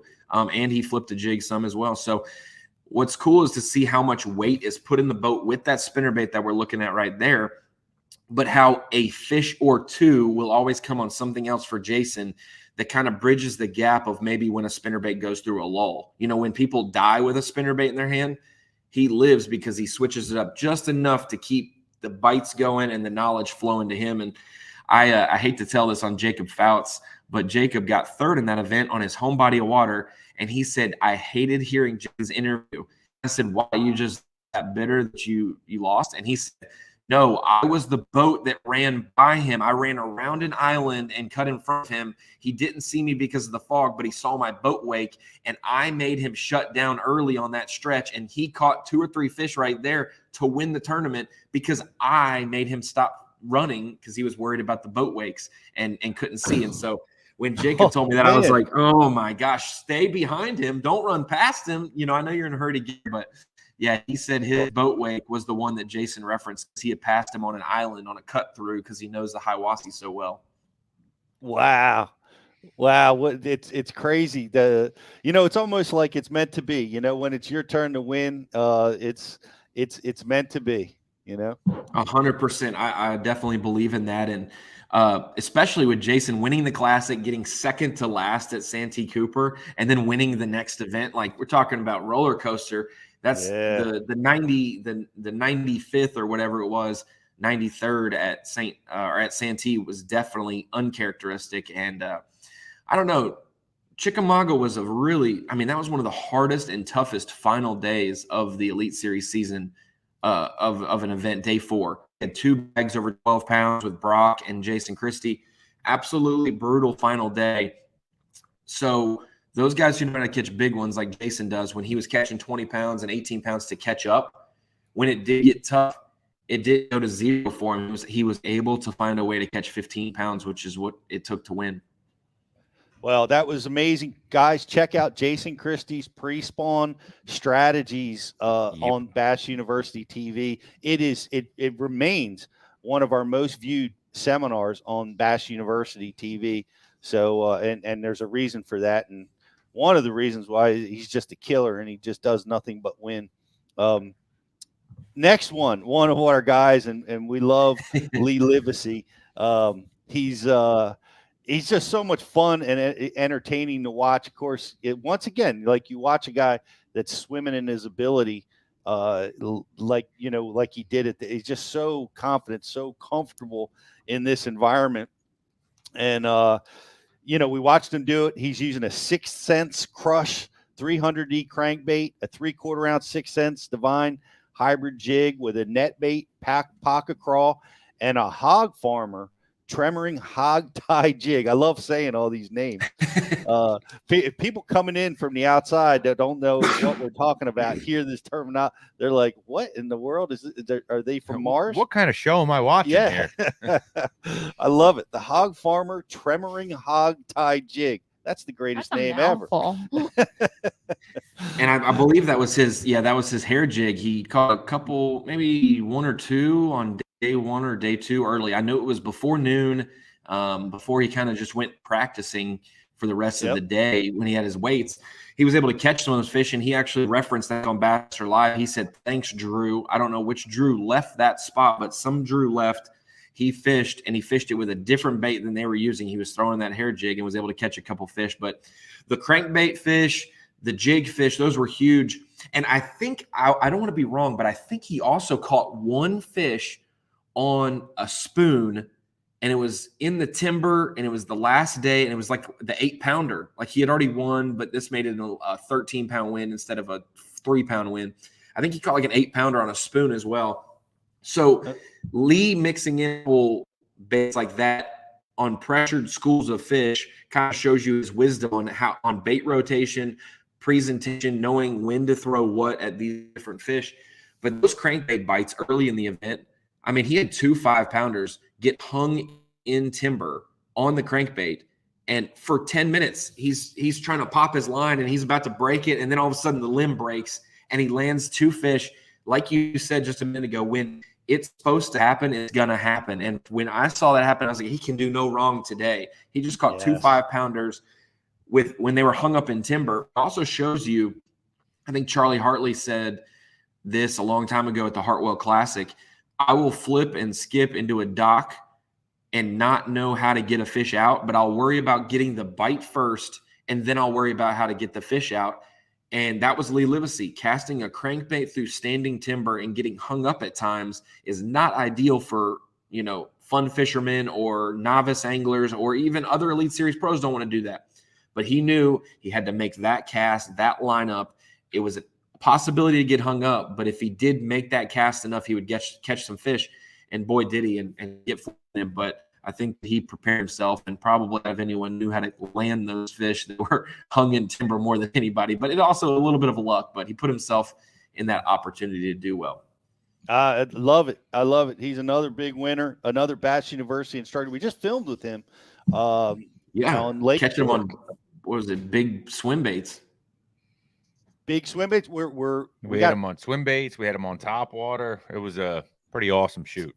Yeah, right. Isn't that the one where he doubled up on one of the top waters? Doubled up on a top water bait on film in a seminar. Nice. That's just teaching people how to walk the bait, Yeah. and catch and doubling up, Go ahead and catch 2. Yeah, might as well. That's Livesey for you.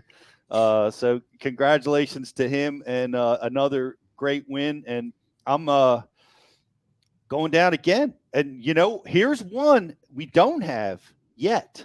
Man, you need to. Is number overdue. 7 is Pickwick Lake. Brandon Lester. You can learn from him this year at Gadsden, Alabama, though. That's right. Good. Sunday, Awesome. January 22nd.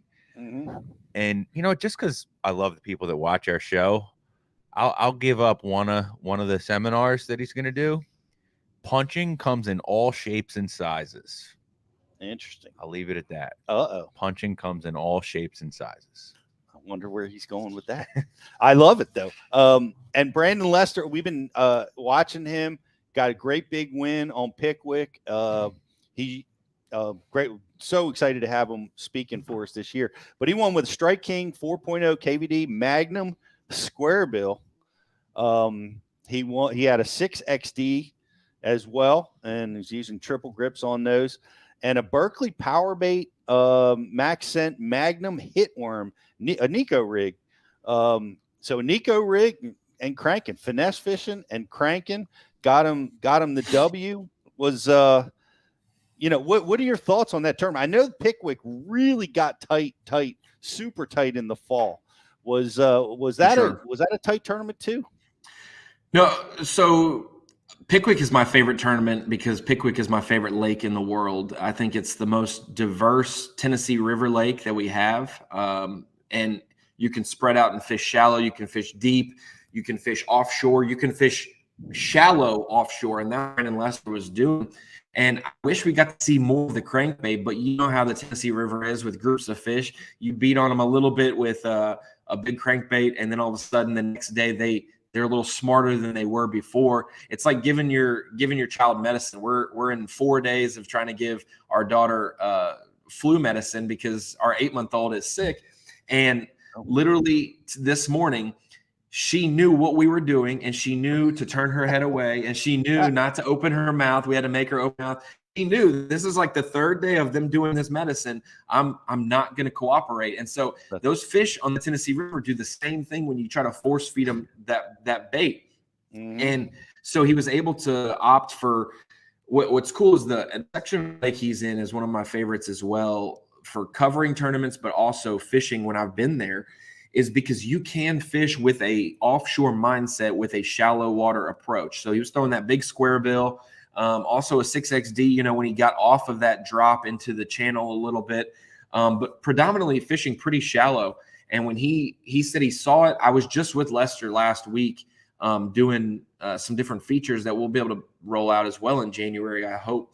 And Lester dropped some knowledge on us on techniques, but he says that in practice, he saw this. There was 2 anglers within half a mile of him. He found that area.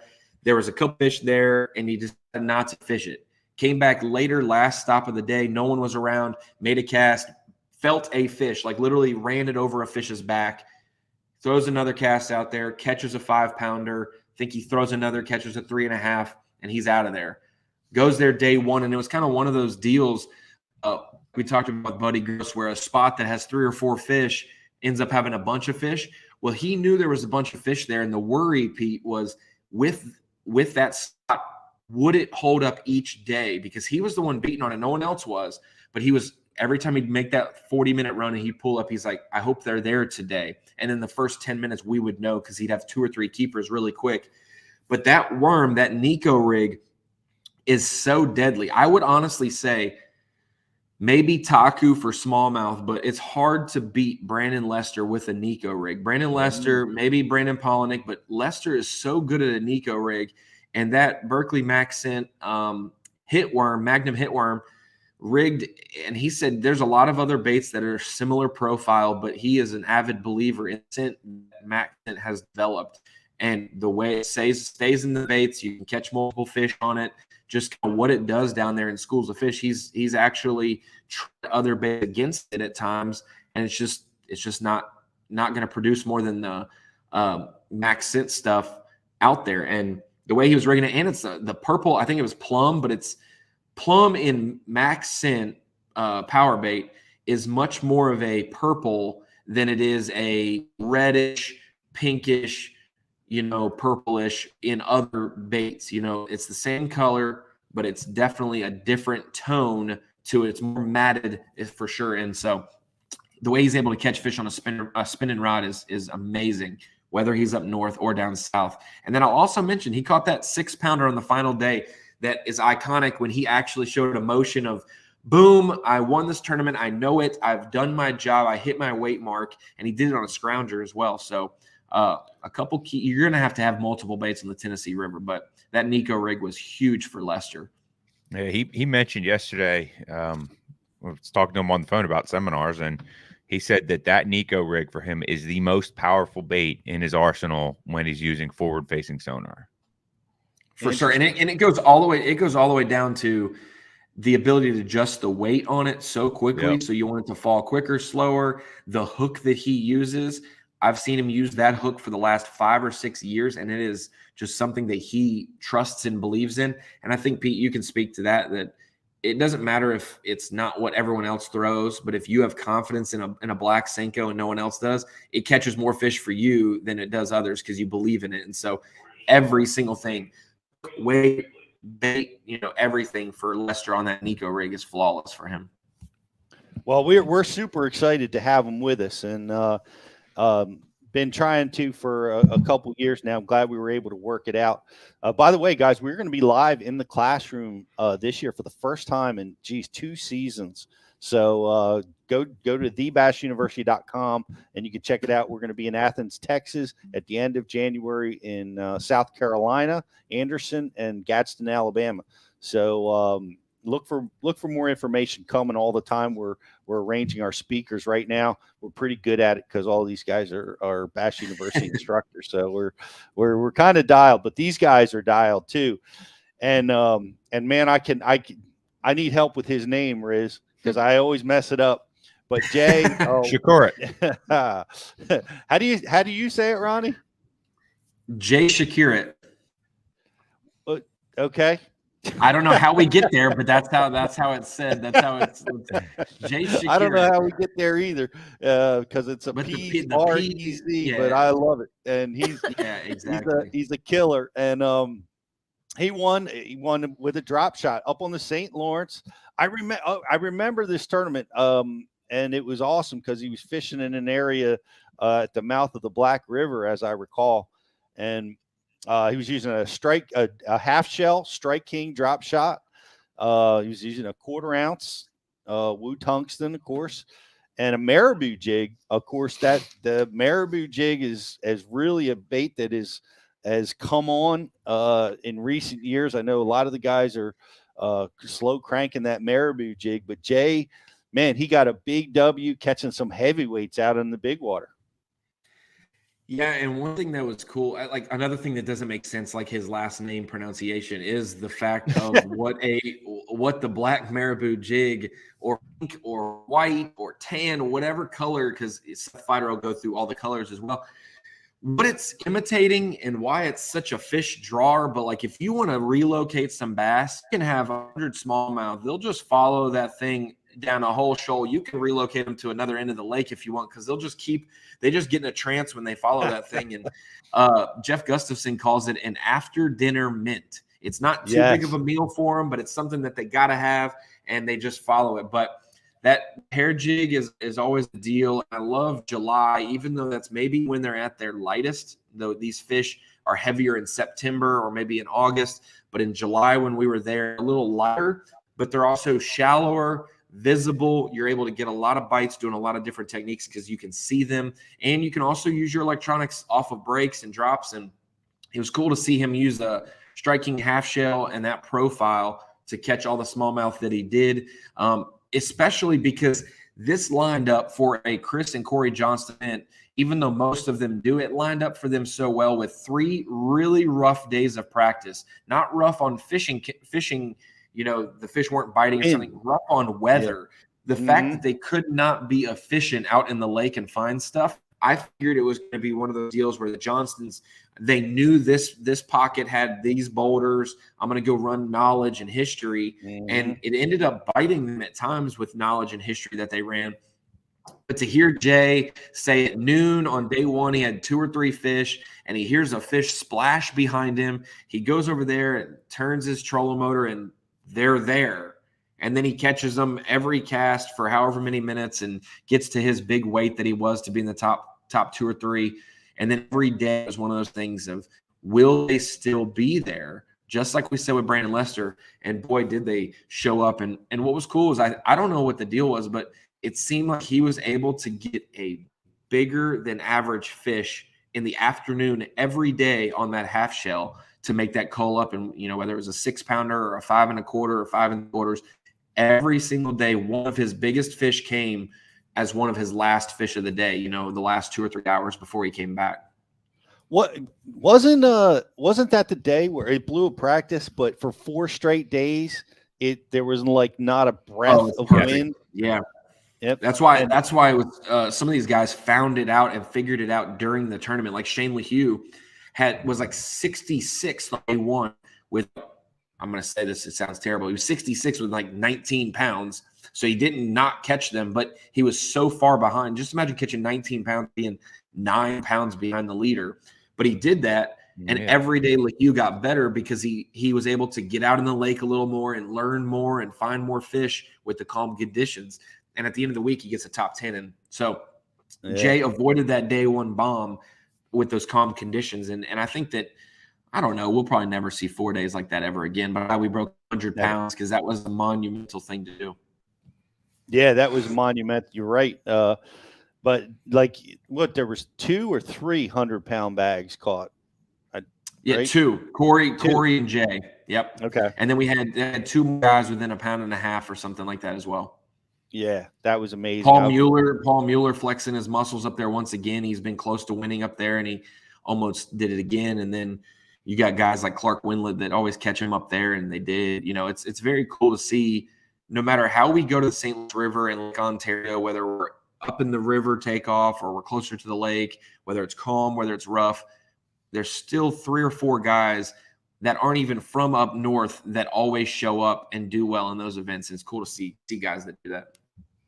Yeah, it's a really, really cool place. And I got to fish the Open up there 2 years ago. And I think that was like the first time I've fished up there in years. The very first Bassmaster tournament I ever fished was on Thousand Islands, out of Clayton. Catching largemouth, probably.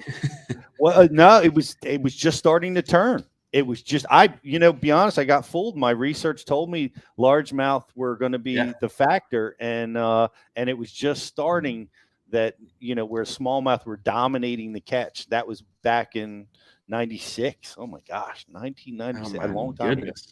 Yeah. But yeah, and I think in that September Open that you fished most recently, I think it was 2021, that Corey won. We had 3 Canadians lead that over the 3 days. We had Cal Clemson, who was the Johnston's neighbor, and then we had Cooper Gallant, who's an Elite Series rookie next year, and then we had Corey, and I think it was like 77 pounds, 78 pounds. So a September event is very, very hard to get 4 days of good weather in.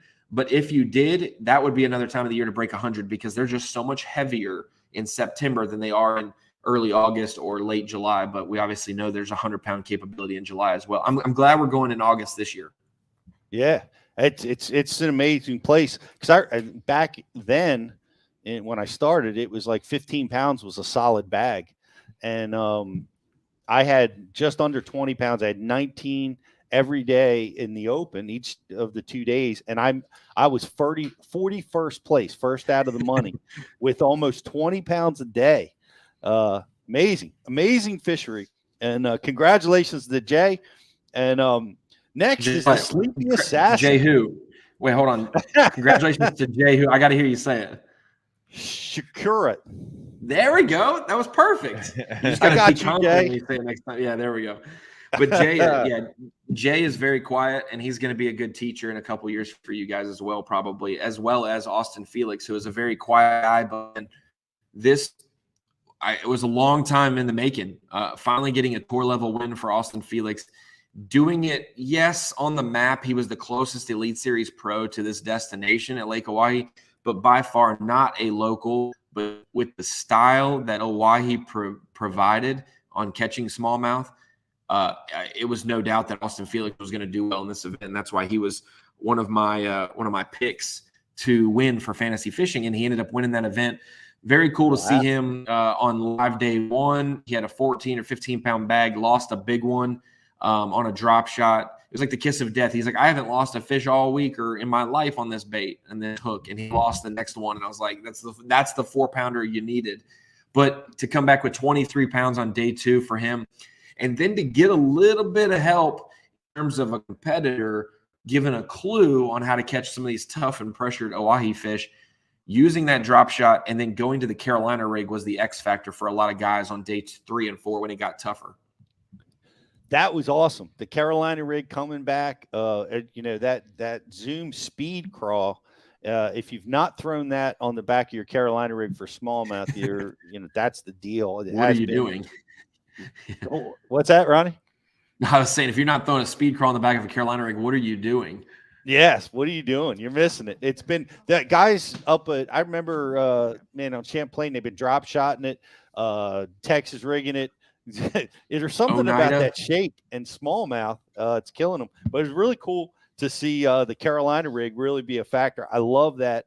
I love that technique, and a lot of guys aren't using it, but they're starting to, and they're going to definitely after this year, because we're going to jump up to who we just filmed with is the last elite was on the Mississippi River, and Brian Schmidt got another W. Oh my gosh. Can anybody win at his pace, Ronnie? I mean, he just like per tournaments entered, I think he wins as much as anybody. Yeah, I had this conversation with Kyle Jesse of Bassmaster, who we do our, the Bassmaster podcast together weekly, and we talked about it right after Schmidt won. Schmidt's been in a weird situation where he's on the chopping block the last few years of the Elite Series because he just hasn't performed as great as we expected him to, and trying to make up points and make up AOI standings is very difficult against this group of guys, but wins help you do that. He was able to win at Champlain a couple years ago and stay on the Elite Series, and then winning at the Mississippi River solidified not only a classic berth from him, but now he's got a couple good seasons and his points should be in a good order. But I said, is he one of the best anglers of all time? And I posed that question to Kyle, and we had chatted about it. He knew I would pose that question, but is he one of the best anglers of all time? And we have to kind of evaluate that because what is it? He's got double-digit Toyota Series victories. He's won Opens before. He's won 2 Elites now. He's won a couple tournaments as well. He's getting up to the point where he's got 15 to 17 semi-pro or pro victories, and that's $50,000 and up victories. He's got like 17 of them, and I think that you know, there's only 3 or 4 names that can rival that many wins of that caliber, and that's the KVDs and the Rick Guns, maybe the Jake Wheelers in a few years if he gets a couple more victories, things like that. But winning, it's hard to beat his record and track record of winning, and he does it a lot on these river, current flow, grass fisheries that normally have mixed species in them. Other than the Potomac, you know, Champlain's a mixed species place, Mississippi River's a mixed species place.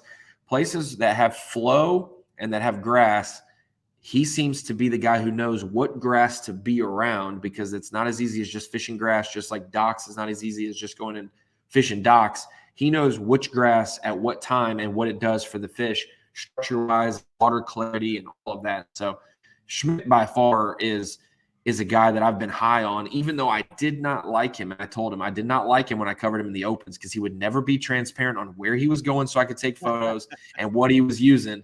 I told him I did not like it when he made the Elite Series, and now he's kind of opened up a little bit with me. And I said, now we're good, and just keep winning and we'll stay good. And he said, I'll do my best. So Schmidt is a machine, though. Very, very, very, very good angler. Very underrated, along with Lester.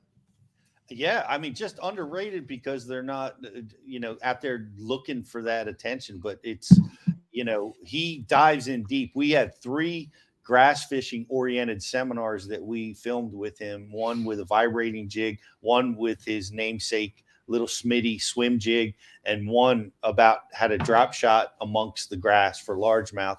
And the details you're talking about, how he identifies where to fish within the grass, what he's looking for, and how he's putting those plans together is honestly, I've sat, you know, I'm in the boat with this, watching this go down, and I'm like, man, this is one of the better seminars I've ever seen about grass fishing, if not the best. And he's doing it like Jason Christie came and shocked the world, winning at a high rate.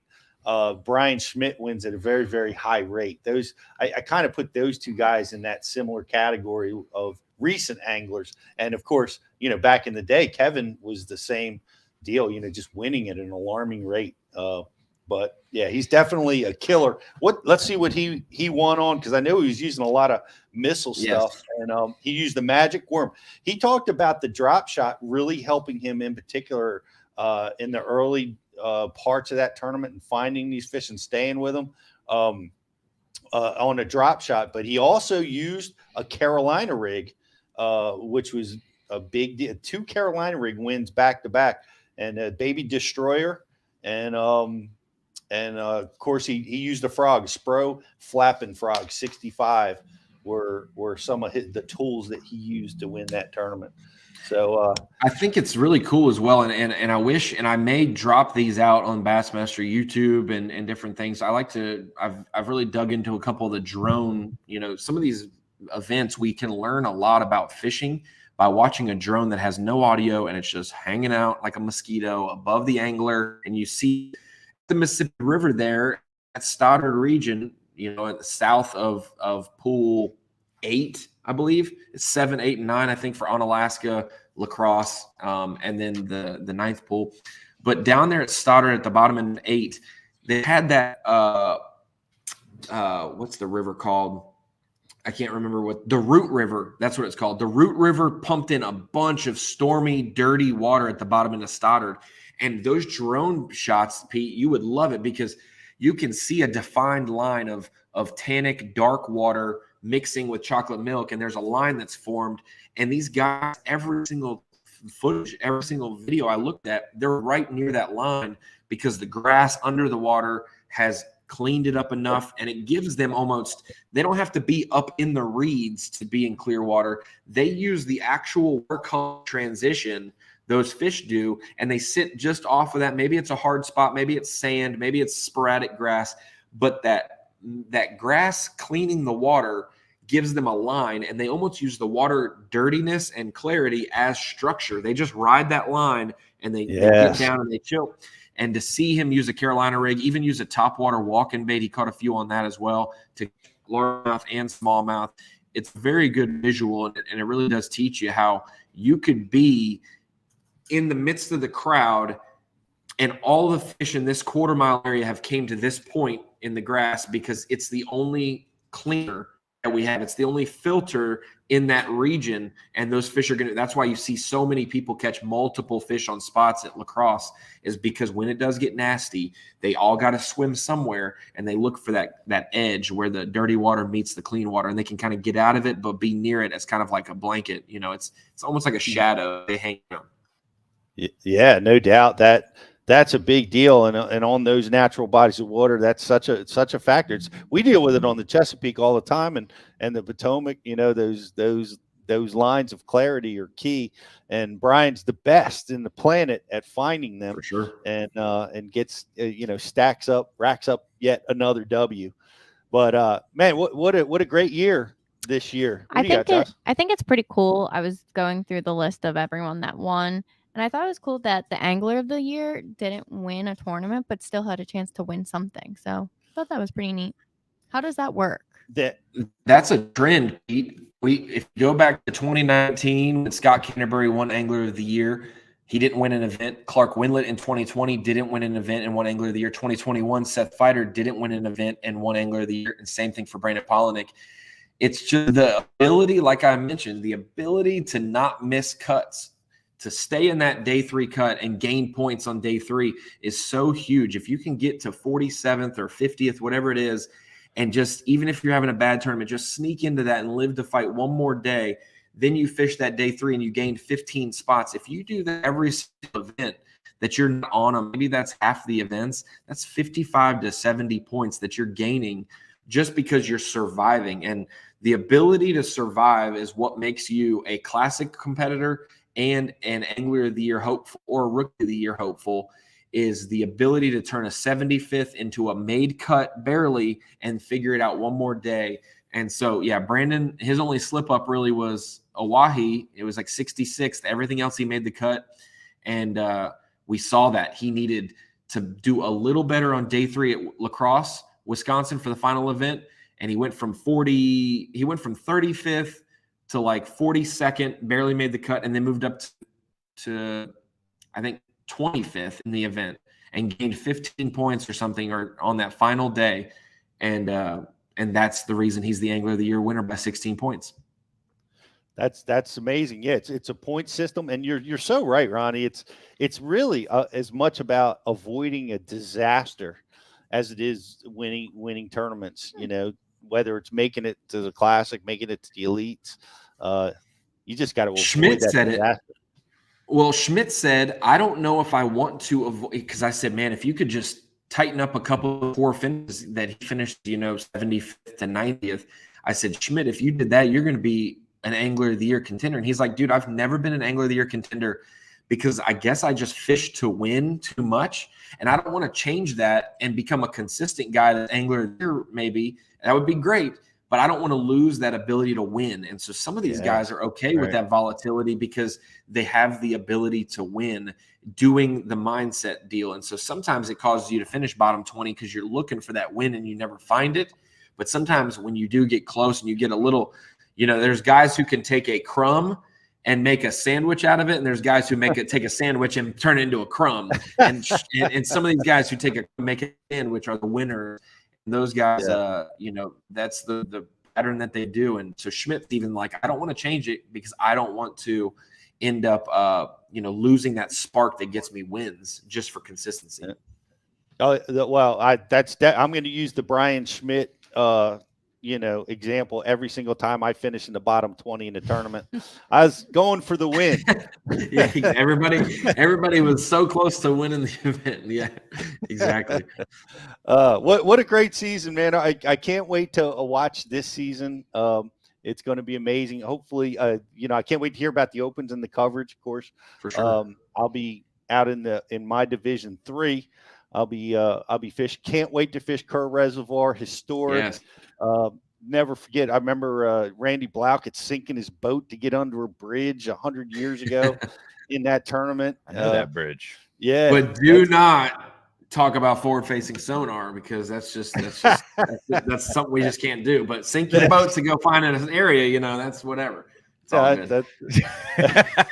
It's all good. I will say, if I can pub one thing, Pete and Riz and everybody, today, November 9th, we are opening up Marshall registration. So you guys provide an awesome platform to learn from these anglers as in seminar form. And sometimes if you don't learn in the studio and you learn by being on a video, out on the water, watching on the water seminars, maybe you want to be on the water.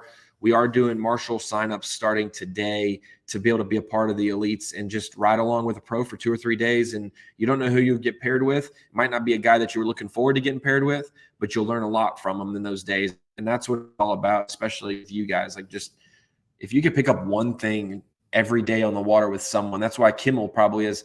He could speak to this. Being a co-angler, fishing with a lot of different people, you learn a lot of different things. And it might not be the best day in the world, but it's going to help you in a couple of days, in another tournament next year, next month, whatever. And it's the same thing you guys do. But I love working with the marshals when I was at the tournaments handing out the Bass Track phones. And I know that a lot of them are 16 years old. A lot of them are 65 years old. And they all just come off the water smiling from what they've learned that day. I gotta, say about the Marshall program is I really like it from that perspective. Being a co-angler is great. You get, a similar experience. You're almost distracted by your own tournament and your fishing to learn as much as you could. As a marshal, it takes that rod out of your hand and you're really watching everything and you're experiencing every. Especially when you get a really good angler that gets lost during a tournament and has to rectify the situation, find the path.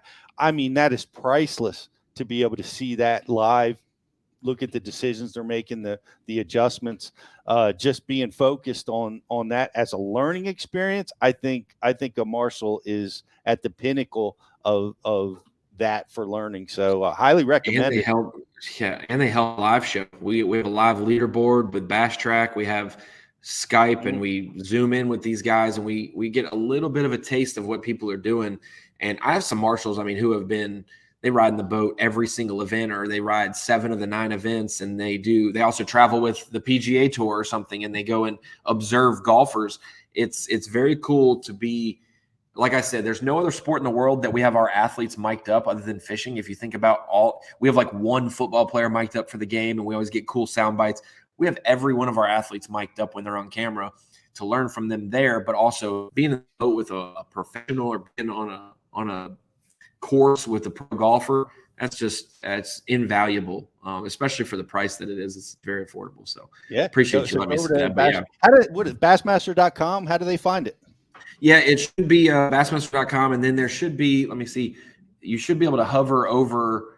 There should be like a deal that says Marshall, or just search Marshall in the deal, and you should be able to. It'll pop up registration. But yeah, or click the elites, and it'll have it on there. So. Well, I need you to find something else for me. Chesapeake was not the first time I fell in the water on camera. I did it on the Red River for the one that Davey Height won, and on when ESPN had it. So somewhere in the field footage is a young Pete jumping into the Red River. So you got to go find that footage. It didn't make the Bassmaster show. I finished 4th or 5th in that tournament, but they somehow, I don't know why, but they scrubbed me going in the water. It didn't make the final cut of the show, but we wanted to keep it classy. Unlike now, I know we wanted to probably do it nearly as good as I handled it on the Chesapeake. Why don't you pick? You need to pick some clear water places to fall in, not all these dirty water places. I need you to fall in at Hartwell where it's clean and you can see yourself in the water, not where you dip here in chocolate milk and inch under.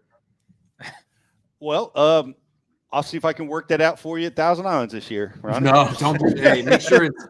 Make sure it's smooth sailing and no bad weather if you do it, so you can hop back in the boat. Fair enough, man. Hey, I appreciate you hanging out with us, man. It's always great to have you. Love the work you do at Bassmasters, and thanks so much for hanging out with us, buddy.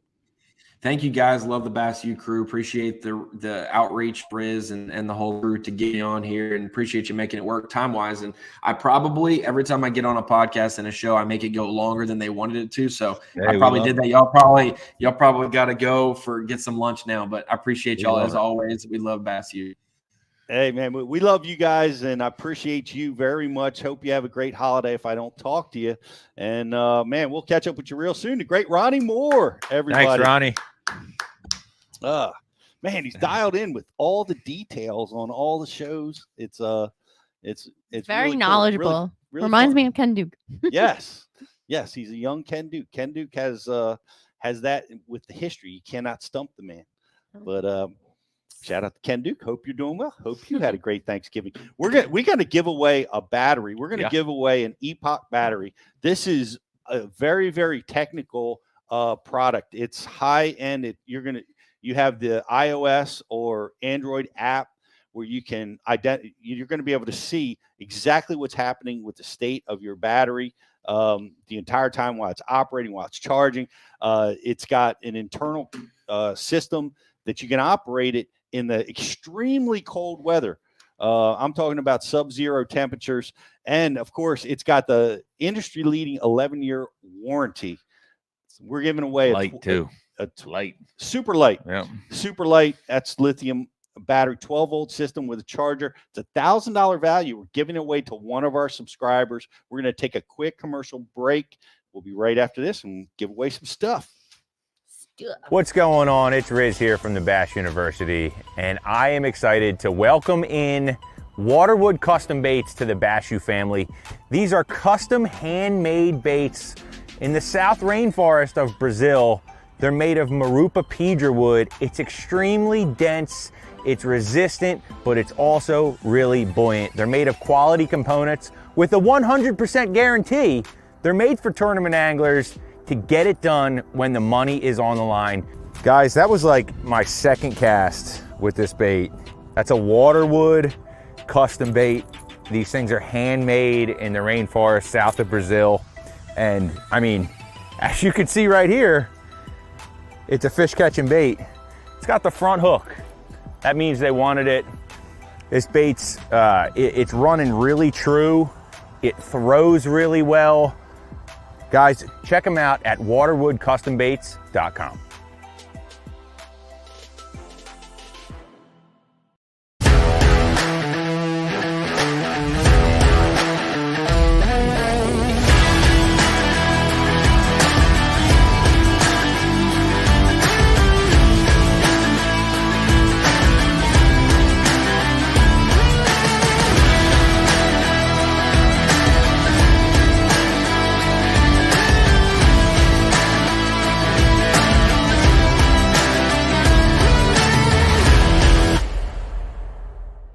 BassBoatForSale.com is the world's premier bass boat listings business. We focus on driving premium web traffic to our main website, business Facebook page, business Instagram, and our business YouTube channel, providing your bass boat listings the best buying traffic and top-notch exposure. Whether you need to sell your bass boat or are looking to buy a bass boat, it's simple. We give boats exposure so buyers shop and sellers list. One-time listing fee, no commission, and boats list until they sell. BassBoatForSale.com. Check it out. AquaView, the leader in underwater viewing technology.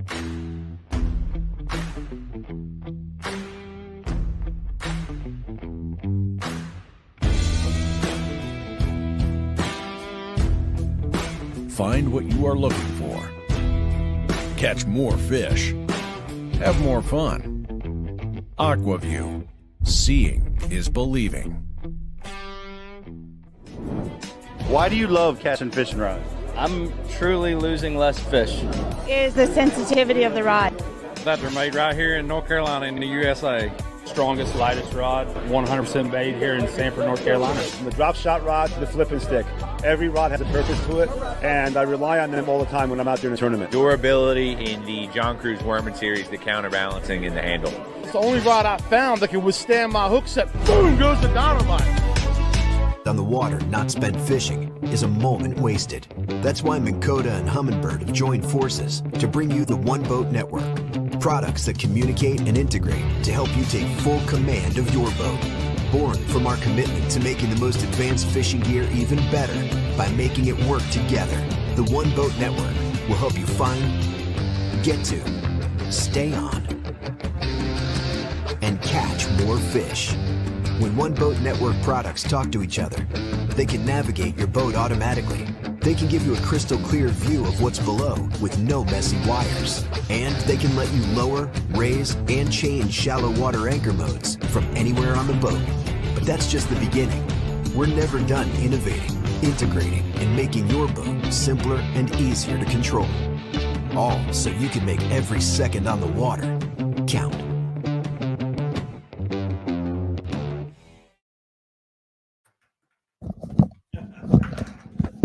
Caught me off guard there, Riz. Welcome back, guys. I'm just reading through some of my notes. What a great guest. Thank you, Ronnie Moore.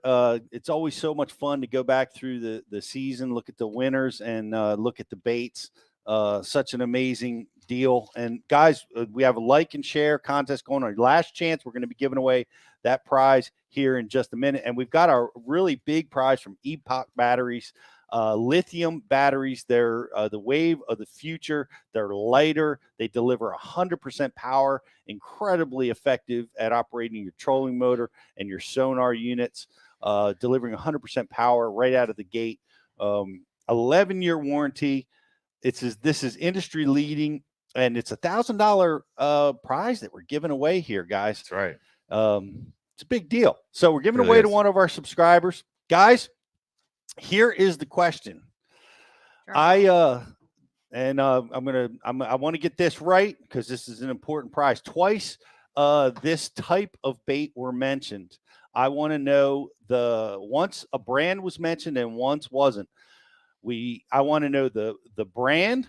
I want to know the exact name that I said because I said it twice.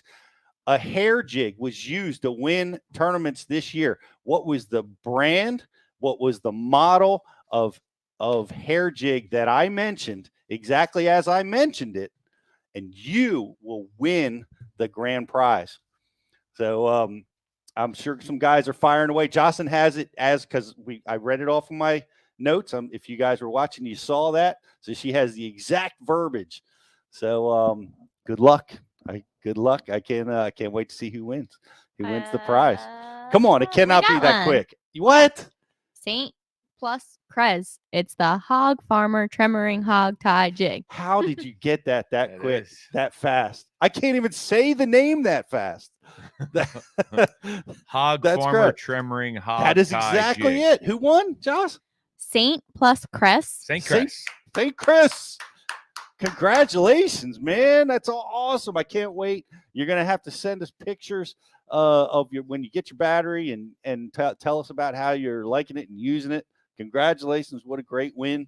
What a great get, man. Because I thought, man, I had to look at my paper to read it, but it's the Hog Farmer Tremoring Hog Tie Jig. That is it. The other time I mentioned was Jay Shakurat. I'm going to keep working until I get it. Talked about him using a hair jig, that black marabou style hair jig. That is a great weapon, especially for isolated smallmouth. It's such a great tool.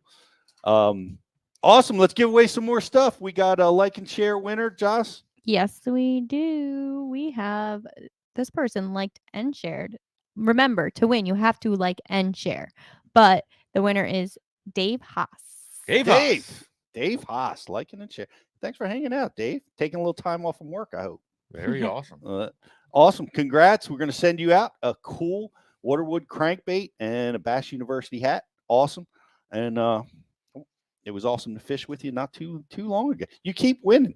I forget you won a fishing trip with me through the Ike Foundation. He did through the Ike Foundation. I forgot about that. Yeah, that was we had one of the greatest days. We smashed big ones up out on Chesapeake. Anyway, guys, if you haven't done it yet, take advantage of our TackleDirect. It's $100 gift card along with your annual subscription. We're continuing our Cyber Week at Bass University. Get yourself subscribed. You heard about all the instructors we have and the instruction that's coming. I'm really excited about the instruction that we've done in the fall. We're going to be we're delivering right now and through the spring our classes. You're going to love it. It's going to help you. Really, really excited about it. So look for that to come. Go to thebassuniversity.com. Get yourself signed up. Come to South Carolina, come to Alabama, come to Texas. We got people traveling from as far away as Japan to come to the on-site classes. So no distance is too far. Get yourself there. It's a great weekend full of fun, knowledge, and just hanging out with a bunch of like-minded people, love fishing, and some of the best instructors of the world. That's what happens in our classes. You're going to love it. Thanks for hanging out. Riz, thank you. Josh, thank you. Thank you, JK, Professional Fish Head. Thank you, Ronnie Moore from Bassmaster. Appreciate all you guys. And we will see you next week. Another episode of Bass University Live. Have a great week, everybody.